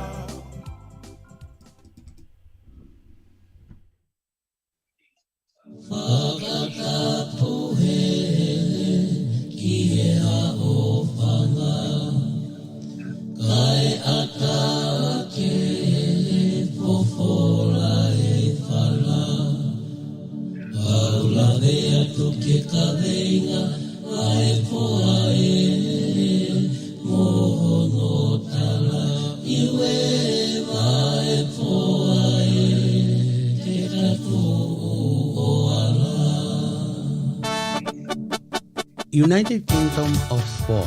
Pe tau mua ngā ue ke whakaivia ai ngā he whāmili e wāhe ngā foa. I tau lele iange ai tō ngā whakaako. Mo ui haisi ni hange koe tauhi e ngā he aporo e maa. O ngā whaekonomika o hange koe whakatupulaki e mau anga ngā ue. O aki ngā ue I whalehanga o kanga. Tai. O mauto e rau kawe I foki ai mahu inga ke iai hapalani ngā ue I hoko koe whalawa anga I whanonga anga oi mo ui. E tau mo mataha, piki hamaka e vai manawa. Wātolo aki whakalaka ke tūloa e ke kai mo inu ai tau tangata mai tau tangata oi wāhinga whoa. O mauto pā ke whai o mauto ko ingata e lelei whalu fua a koe moao e tangata I whanua o whoa. Mabato United Kingdom of Four.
Arizona ori kuni makau koe Ko sia tota ko mako ho ahoe Langi mai kama ke tau kue Si ho laka ko kue kue Aho o maalari kua tangane Ewa mai tama he ke tau ewa Tori pea kui hao kahoa E ko malongi pea alaha Lau kau ana ia koe tau tangata Ko e kuta tau eni o tuanga ofa Australia visi moha amoa Hawaii inu usila Britania Amerika tau si imawaya Moutu o a aloha tau fohe Kori sututuku wa ikare San Francisco o sole pie Arizona Oregon makau koe Ko sia tota ko mako ho ahoe Langi mai kama ke tau kue Si ho laka ko kue kue Aho o maalari kua tangane Ewa mai tama he ke tau ewa Tori pea kui hao kahoa E ko malongi pea alaha Lau kau ana ia koe tau tangata Ewa mai tama he ke tau ewa Tori pea kui hao kahoa E ko malongi pea alaha Lau kau ana ia koe tau tangata Whamalo pito hoi ki moe ha mta pule mo tū taimiga mo mea mai ki he pāenga i wā kei tariwhalau i he aho whakakoloa koe ni. Pea koe polokalama whakaosieni me he substation koe ni. Ai o kui whakatene tene pega e PYU Provo substation ai pāenga o he wā kei tariwhalau. Pea koe houa whakaosieni mo e polokalama tuu mau i he wike whakatoa pe aia o ku iloa koe tākanga e nau fohe. Whamalo atu ki a te nau tolu nau mea mai ki loto i he Facebooka o Kustino Stake o whaat ke te roa koe ni mi California. Mahalo mo a tino ai kau mai. Whamalo mau ai pe ki he polisi ona po Mary Mela tu taulahi si ono toka ngai o he pahenga he kua whiahulufi e no fōsi o pe mo e whanongo. Pea malo au pita o whare aisi ai kau mai mo e poupou o whātika te koe. Willow Finau, malo au pita Willow Finau ai poupou mau ai pe ki he polokalama. Whiahisia au ki heni ai tu he whine koe ni, lupe kakau manu o whātika koe lupe. Henga te au ko whakafonfonu mai kausila pe lua ki heni. Esta. Koe tu foka a lupe esta koe ne whae ai wia mea mautolu, ko tiga ne tamai mea mautolu. Pangata e ki o ku mea mautolu ya. Lahe koe a lupe i he kukui. Koe. Koe ngau tau te hina. Ia. Malo pito e lupe ai kau mai ki he polokalama. Whamalo he ni ki he whaiwhekau, mao mua e lau maari e whaiwhekau me Nusila, mo sese palu o whātika te goe mo sese. Linsi po me e koe tahavukia kau whaiwhatongia me he paenga e wāke tariwhalau, pea mohono hoa, James Bond po me e, aia koe taha kau tare kita, pea mue tā po me e sisters o ku whai polokalama mai mi he substan koia. Koe lolo kakala te au, fitu ono noa, ono maluono, noa ua. Misa Watakini o whātika te koe tahawhakene kau whai polokalama me he pāenga i wāke tariwhalau, me substation koia i Texasi. A lere mea whao, malo e kau mai mo e poupou, Akanesi Wasike, whai malo atu e kau mai, lisi taka wha atu wea, pia me he whoi one. Mereane Masifilo, o whātika te mutolu, malo e poupou, koe whaiwhekau e ne taha. Pea whamalo atu ki he whaiwhekau, Chelsea Prescott, Dr. Chelsea Prescott, o kui heni mo ki tau tolu, malo e ngau lahi pia mi hena. Tame e lakai, malo mo e kau mai ki he polokalama, alamatu atonga, pia mi Magna, Utah. Tatafu waiangina, malo e kau mai mo e pou, pea au whatonga e kua asi ha kau polisi fo o heni, o whātu ki he hoa, karisipalu, malo e tuk taimi, ki e kau mai ke poloklama, Manu Wolfgram, kua asi he kau sia mane, o whātu ki a te koe mo e whamiri, pea Watapalu, o whātu ki a te koe, malo mo e tuk taimi, kai whoki atu ai taimi ki a te koe e star ku hiu ku maho inga ai kawenga ke whai kia hawhi pōtano aki I he whiawhini. Malo. Tu te tā whapalu I he mai whakamaari e. Wongolelei atu pe. Koia, wongolelei mai. Malo o pito. Pea ku atu ai whakapa lahi ki a te koe. Pea malo mo e kua whatomia pea mehena. Tapi a tia tua mafi he koe tokai mananga. Pea ko ia o ku pule au niu mo whalelelewa he university koe ni. Ko kore pe mua ke hu whanga tu pe he tala a whaki ka kato e whanua pea mo e lotu. Hui pea ngehe mo eiki pea talangata e tau whai ki tua mama au kai. A tā mua mo ki whini mo tua tua koe ni ke whakaku patangia tu he trafini. Mai polo kalama ngā maheni ko ia ko e tākanga e nau pohe. Pea me he substation ko ia BYU Provo. Lo whatalamatangi I he Radio Tonga wāke tal whalau, Global Media Network. Ka ki mua ke whahoka te whatongia ko e nio ko to mua whakita I mo whamalo. Ma awai pe ke o tua mawhi ko ki ko e hala whanonga a ko e ni. O la vai ke tau whiki te ngaki he atāpea mo leo ke whahoko ai whatongia ko e ni. Pea te awhini whoki e toke tā o ku kore whamole mai ai pule, a hoko pule. Tik po oki sia tau tai maere koe ke lava mai. Te onga ko ate taimi o waina whakaigi hoko I o whamiri pea toi tokoni atu ki he toka ngai atu e makapuna. Pea ko mawhiki hea ki toko hai hu mai ki loto pea ma ole waha ngofua au ne whahoko mai ka te au ke o haa o a whahoko whatongia. Pea ko ia I hau ekpa mo I kāinga ha mata pure o ku tale li loto ma whana pe he loto hanga mai mo to so whatongia he te koe ni. Ka koe ki mua koe ke tau tala noa ki he tau mua ai whasini a whaparo he. Whaparo at ho ta I mai koe hiwa koe ai kolis a ko maalunga tonga. Ko hi foki I he mahina ka tuu I heni I San Francisco o ku katoa nga ai tau pitu mo fulu ma o ea ko maalunga tonga. Silver Jubilee. O whahoko I aho tolu a wha aho nima koe o sune I heni I San Francisco. Pea koe Palestini foki I he whakakatoa koe ne wahenga San Francisco koe tō taha ko maata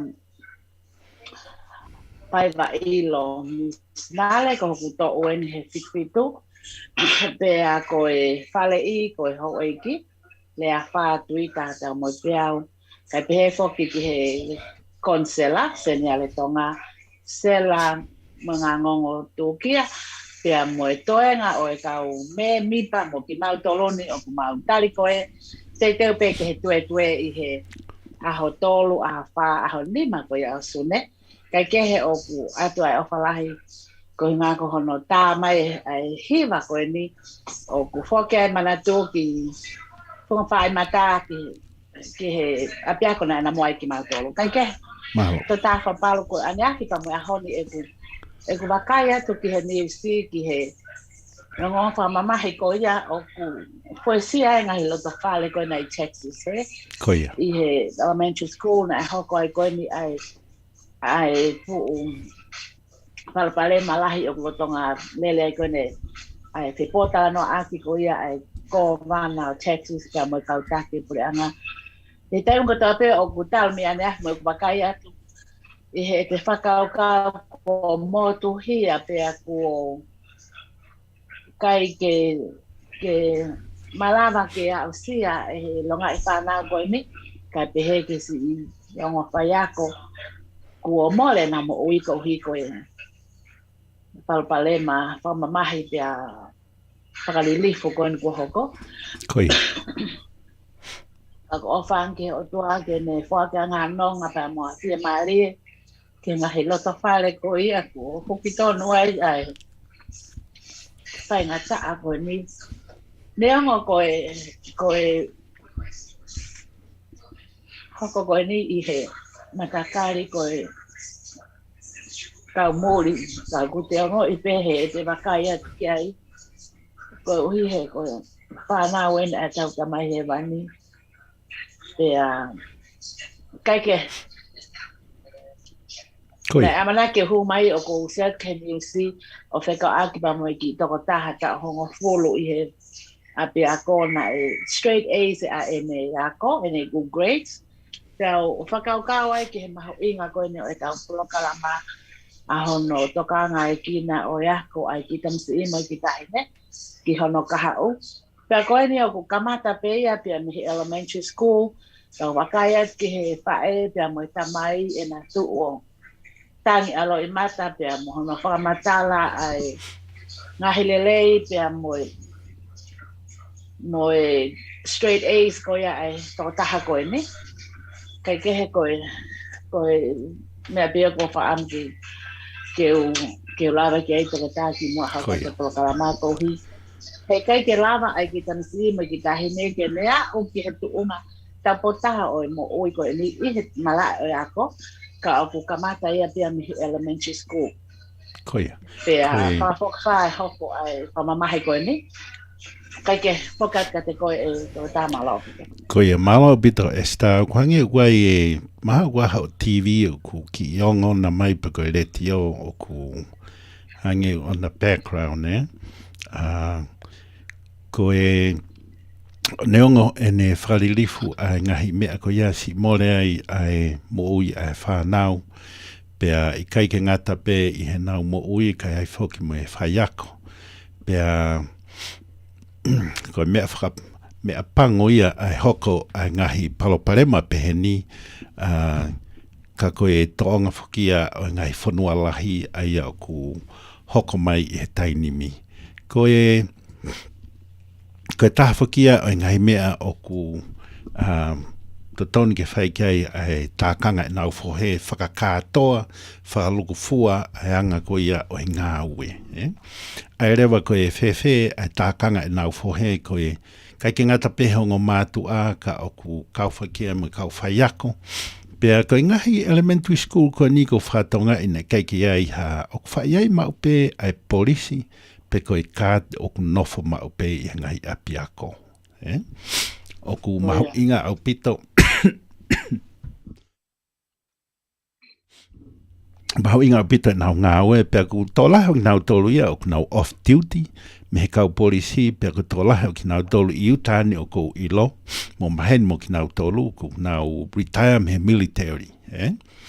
Ai, ngahi mea peheni o ku iai tō tahai au uniform, pe wai toko o tui teunga ko e security, pe wai ai toko taha toko ue ngai apia ko high school lalahi, na lue hala penaua hange penaua e ha taha o e whanau ko e high school. Ka ukai ke ilo ki e whanau ako. Ko pehe e sta ko ke ta whoki ki he taumu ako ia o he whiawhini whai kia ha vahe ko hi ko e taimi. Whakate taimi ga te koe, maa.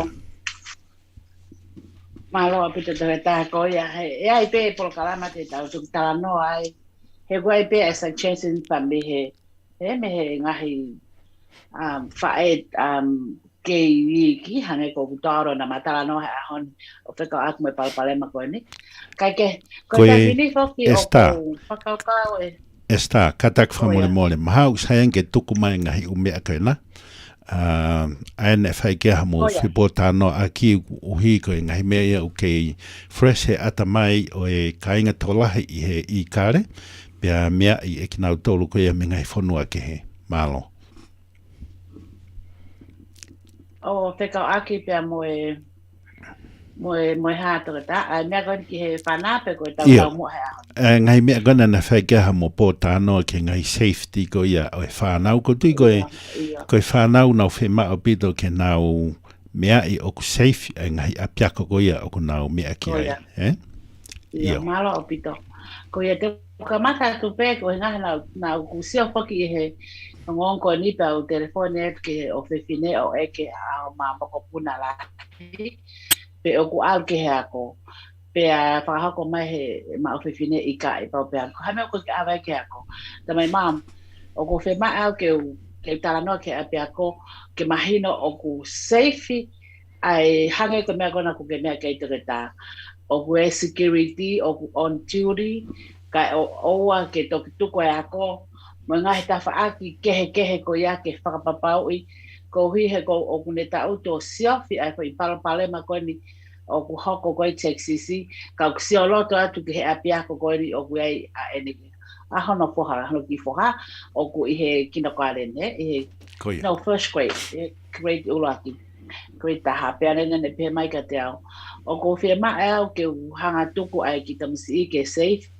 he kumarawa pe ia ke ako mei api pa tene tā pe ia ke mai ne homoeka kai ole vai ke ui ha whakataha ke taranoa ai mātua pe mo ka whai ako ke te ui maha kau security ke toi tokolahi ange pe make sure o ku loka ai ku ngahi keiti ko fo I matapā pe taha e huai ki loto pe a kone Sanchez in the main ko he mapotano matapā pe taha e hu ki loto matapā pe taha e hu ki tua pe o ku ikai ke fie ma o ke te hono ia maha ha tau pe he ha matua pe ko ha taha pe ki he keiti he ne alu ki loto ko tu pe ki tamsi tua he matapā pe o ku talitari a te security pe ko na hu mai a longa I whanau ki loto he kai ke pe ke awa matapā koe pe te awa na matapā koe I ko tama e kone pehe ka te au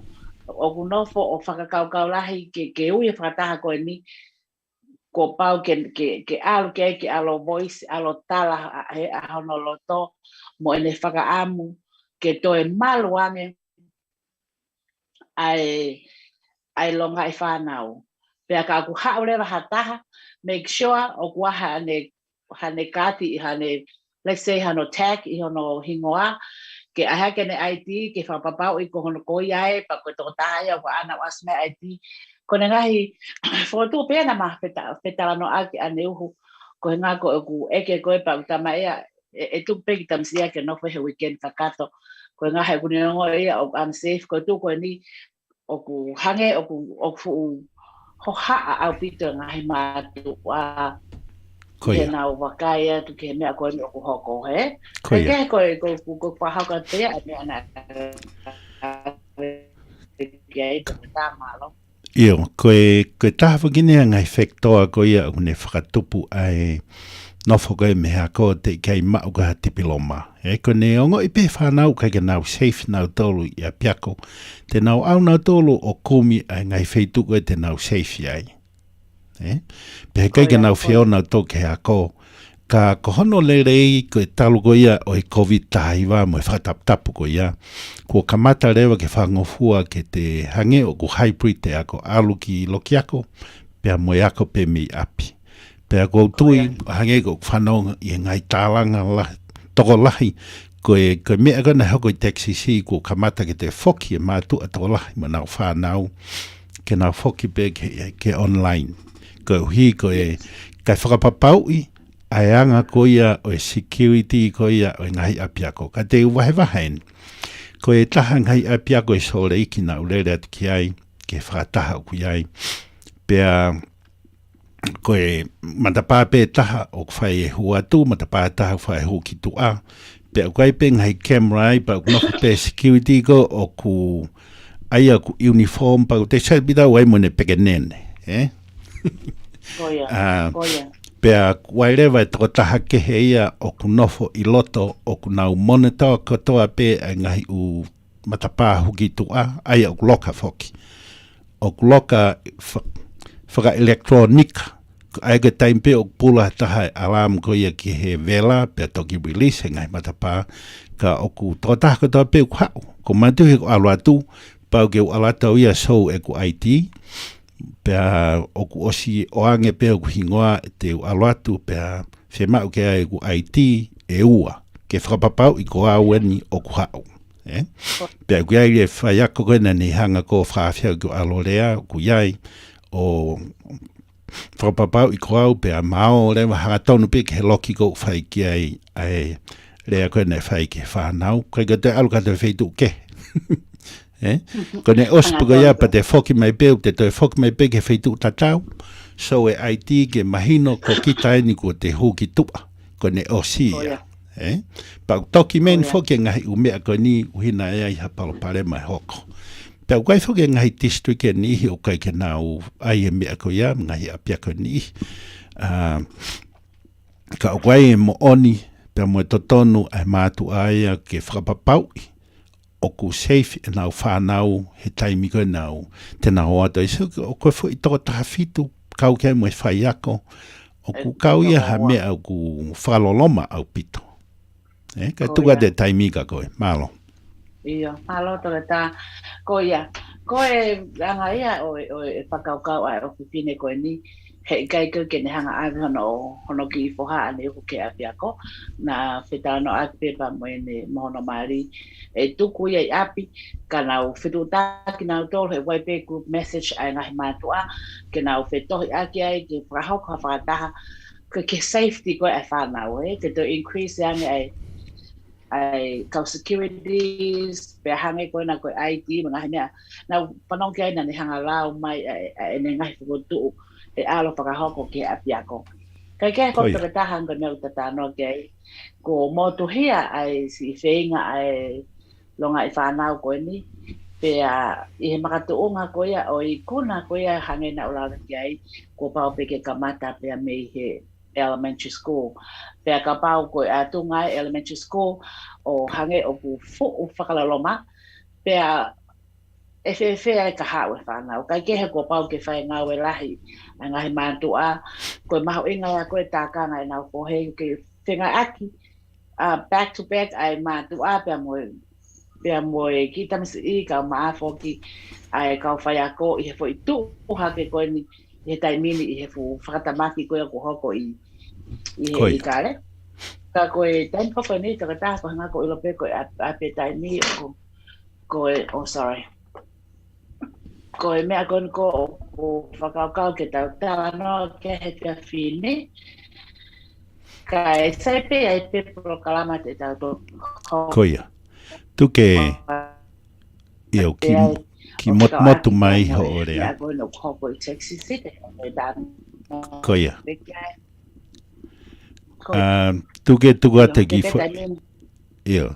Tuke te ki fo I tua ke tahen moa ki fo I whasi. Pea tau toki whoki mai o hoko atu. Malo. Ia, malo.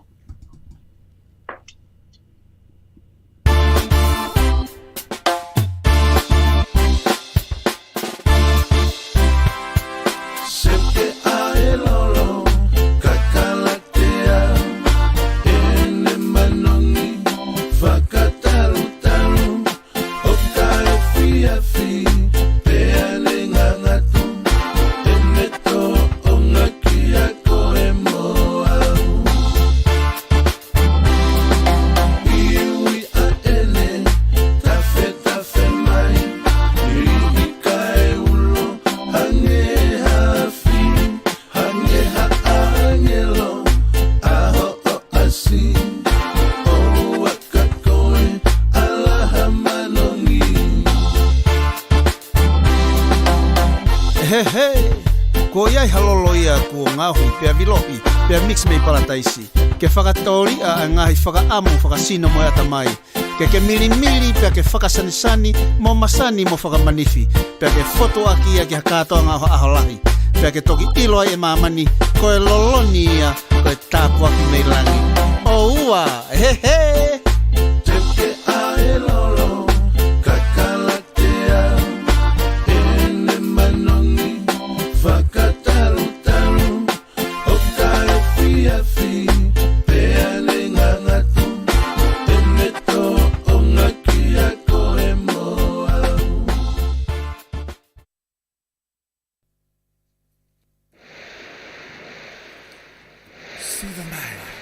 Siva mai taimi Samoa.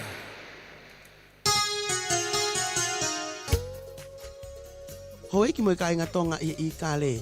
O kuke fie mauna i hao ki ha moa o iloa ko ie vai pe ie ini.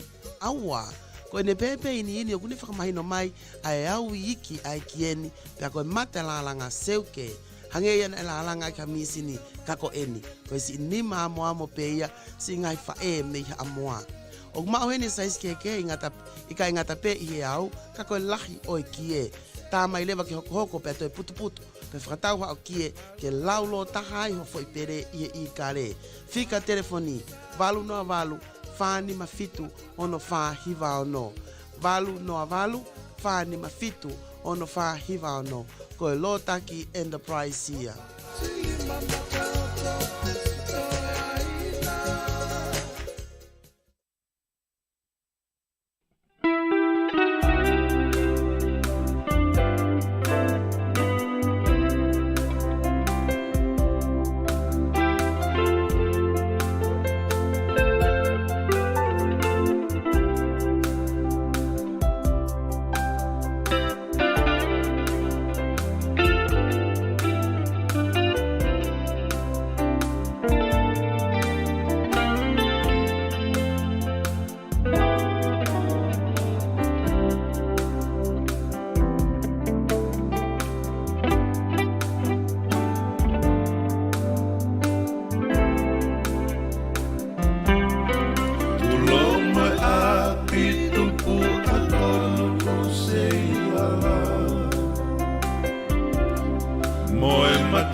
Au hanga me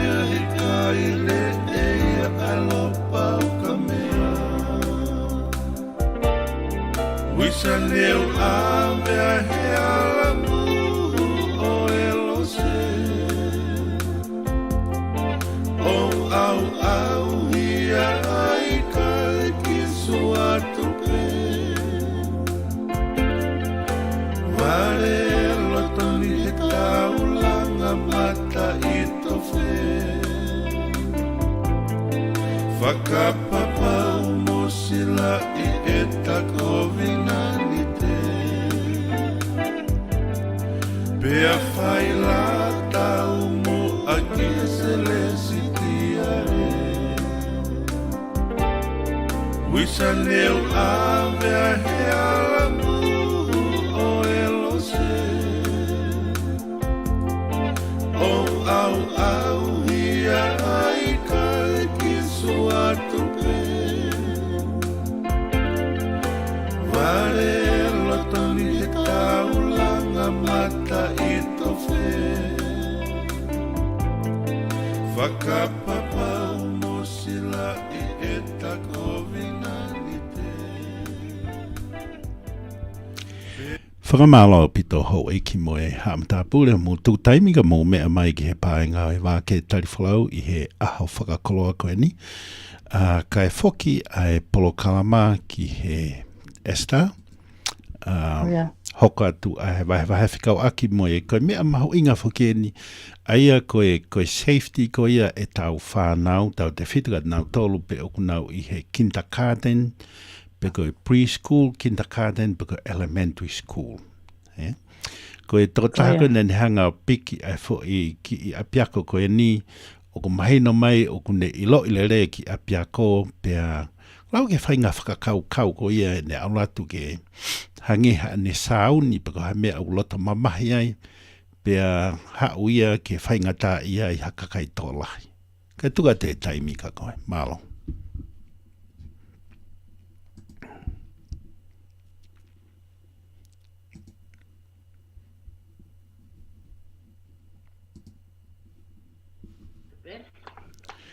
Yeah, wangona rei at pe.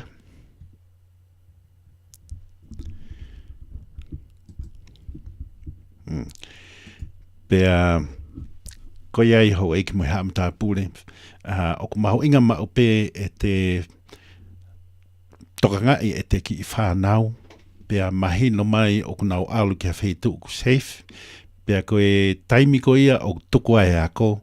Pea uto tonu ke iai ha toko taha ke ne pick up mai ke nau tolu, o ka pau kai ke nau ngawe aki a whanki i pasi ko ia o mai he district ko ia o ku iai.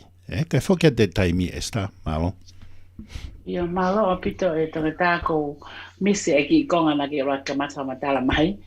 Ka ko hangepe ka mea ko kukirawe ke ai, na ke mea atfoki ki he apea ko kona Utah, a hono fu whakapapa ui ID ke ua, pea mo loka electronic kona na ke lau. O ko pehe, ko camera he i ngahi wheitu turi ke whaakotoa pe ko ke rahi taha o camera he apea ko. O ko la vei ko e si kainga kotoa ai o kuna he paenga. O kuna maa pe mo kina tolo ai loto tai riri ko e kainga e ko o se ako ai whanau ko hake makapuna pe ko e kainga pe he i he ngahi extended family. Ka ko whamaloat ho lawe hake o kaupona ki he ngahi whale i pa mo e whepopo aki ko ia ko pau ke tau ngawe whataha e mātua whanau ako e te ki tamsi i pa mo ki tahe ne ka pehe koki ke kau whai ako kau maa ke kau mai mo e kakai ko ni kau taki i he ngahi district ko ni o e api ako ke nau kau mai pa mo e kau polisi he ai nau tolu ko ta pe te nau lava i he community ko ia te nau kau mai hange ko wana o feitu ko ia he ko superintendent o ako o fufe ma la pita ke tau ma o hato e whakahino ange pa ma hato e tala i whare ki he natula ko eni o mea koko pa tau lava pe ke tau wakai atu e tawata ko mea pene hoko i he kai koe ke malava ai ki tamasi i tau pehe hoi kana ne whakahoko ai mea ko eni kai ai ang te ki ta fu ma ta to ha fu te la whakai ki fe ka te whaamanga pe ko ki tong siko ni na e malawa pe ia ke ne te whakakau lelei ai fu mo oi ko mole me ngahi lo to whale ka maasi ka whaiako ko ia ko nau pe ki atu to tau i he whakatamako ni kai ke he toke tau ko ulo i pe ia ko ki tau mua ko na ai ke tau tala noa ke he fini pe to ya o ke ai he tau pe mo ikina i no tala noa i ai ku whakatamaki ko ni ka fokat ka te koe malo koe tau mua mahu inga whakene safety ke mana tui o ku kono makatuunga o e hukuhiko ngai whakatotolo ko ia whakaako whakasainisi ki ngai umea koe ni ko os fuoloa a hono polusi e ngai u journal kehe koe safety o ku fu mahu inga kai ke ngata pe ke hea usia koe e whanau ka oku ne koe tahane mea nei matu aki me koe haua e ono whakaawarisi ai, pero paurewa o ku akapulu pe spoti to lahiangi haua o ku nofo ai e ki tamasi ai whanau i he apiako. Pe koe elementary school, pe au to lahiangi taimi more i he high school. Koe uhi koe lahi koe ia ai taimi o kunau nofo ai, ma wahe mi he mātua, pe au fu mātua ki mahu inga, au pito, ke malu ai feitu koe ni, na te hanga noa ki taia, ai mātua i he te alo whae te ngāue ke maua fo i mai whamiri. Ta koe o koe toko tahai o kua o whakaukau i ki hao ai puka hae whainga mea o kune mau. Pea o ko shefo ki hanga ko ia press conference ko ia ko wana ko ia Texas o ku mahino mai ko toko tahai ko ni na kai ke iai ane pehe ke fu iai ane mental health kana iai ne ngai post ana ia na e whai tagoe na itai he grandma, ko ngai mea pehe, ai rewa ko kita ai mātua, ka pau kwa te whanau o kunauhanga o poli ha whanau, talanga nau tau ke tuku, o e whai ngai urunganga ko iau kai ka urunganga lere ia. Pea te whenga mau peke te iloi ai tuunga o kia te whanau, pea neongo pe kwa taime nihe kai peke te lava o iloi kakato. Ka ku mahino ko toko taha ko nia nei kai ke loka iai ane mental health. Mahalo nei pe mental health hiau kamata ke rea e grandfather. Kamata ke rea pa mo ngai friends. Ta koe na ne post e ngai u mea i he social media. Aia koe tausio koe ke ta whaake taha. Oku mau kai ke hanga he Facebook ka. Nei tonu ke nau hanga na tolu o ai ke o lava ngai post ko ia whae Facebook kai na tonu ke nau hanga o alert ai law enforcement ke ngai umea peheni. Pea koe mea nia taha ko kamata ke hopo ke high school kuna hanga na tolo whakatola ai ngai u post ko ia ai whanau ako. He koe taha ni o ngai palo parema ko ukoko. Ka e tuka te taimika koe, malo. Iyo. Pamala tu to tahe po mai mai fale ko ya age po ko tala no he ko kuma inga big safety ko hi ko nga ya ko ken I o ku let's say I o to kamata tu ke ta pe balu to no ai pe ko balu ka ko leva ai early classes ya o ta pe ko ti tam si ko ya o alia o na I music for an hour ahead o ku aloi ki apia ko ka ku mona pita na ku ke lave ke to ta he go to ta minia te temati ki thai lia hano te tu kwatu ai ki tam si ke fononga atu I early classes pe he extra hour ya ki mua ki alu ki ai pa to hoka tu kon ki regular classes ka ko na ko o ku fu fagai ri fia ko me pena na o ko whakaukawa tu he time kon ko o ku ai maho inga ke te whakatoa ngai ai poli ai na ko ke lawe ko ki ai ke mea ki ai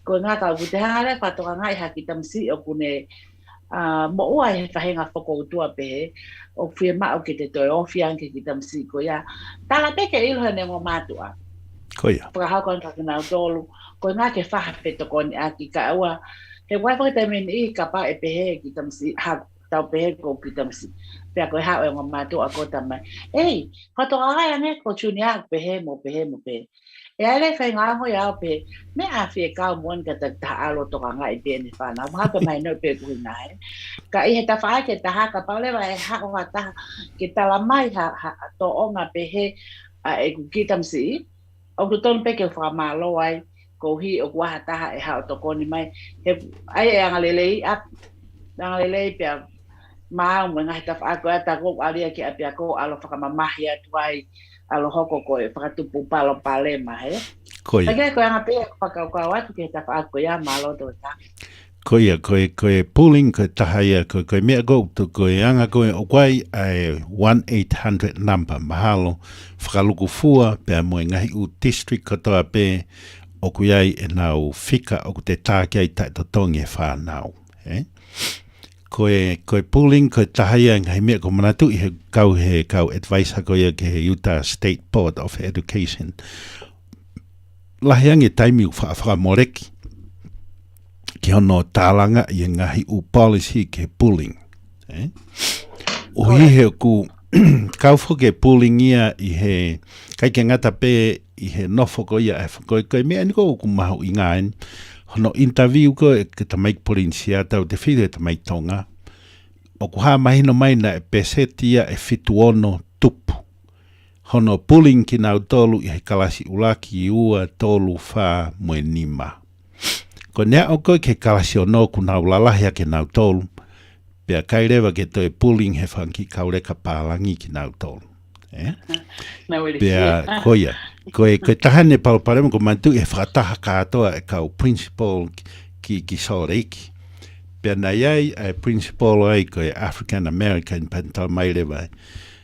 Osi koe launga kau principal koe ke pooling mo e paloparema he ku koe paloparema ko toi kovi he pooling o ku wha hoko mau pea e tau nakita.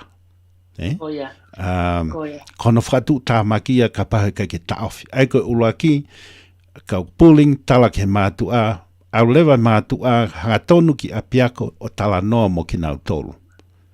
Pea moe pure ako, moe kuei mau pea e kau counselors ki nau iloi.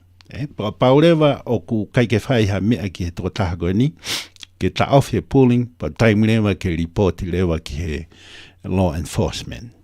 Ka koe taini miku o toi lahiange le rei ngā ue whakataha, tā kanga whakataha nau fohe, law enforcement pe moe apiako.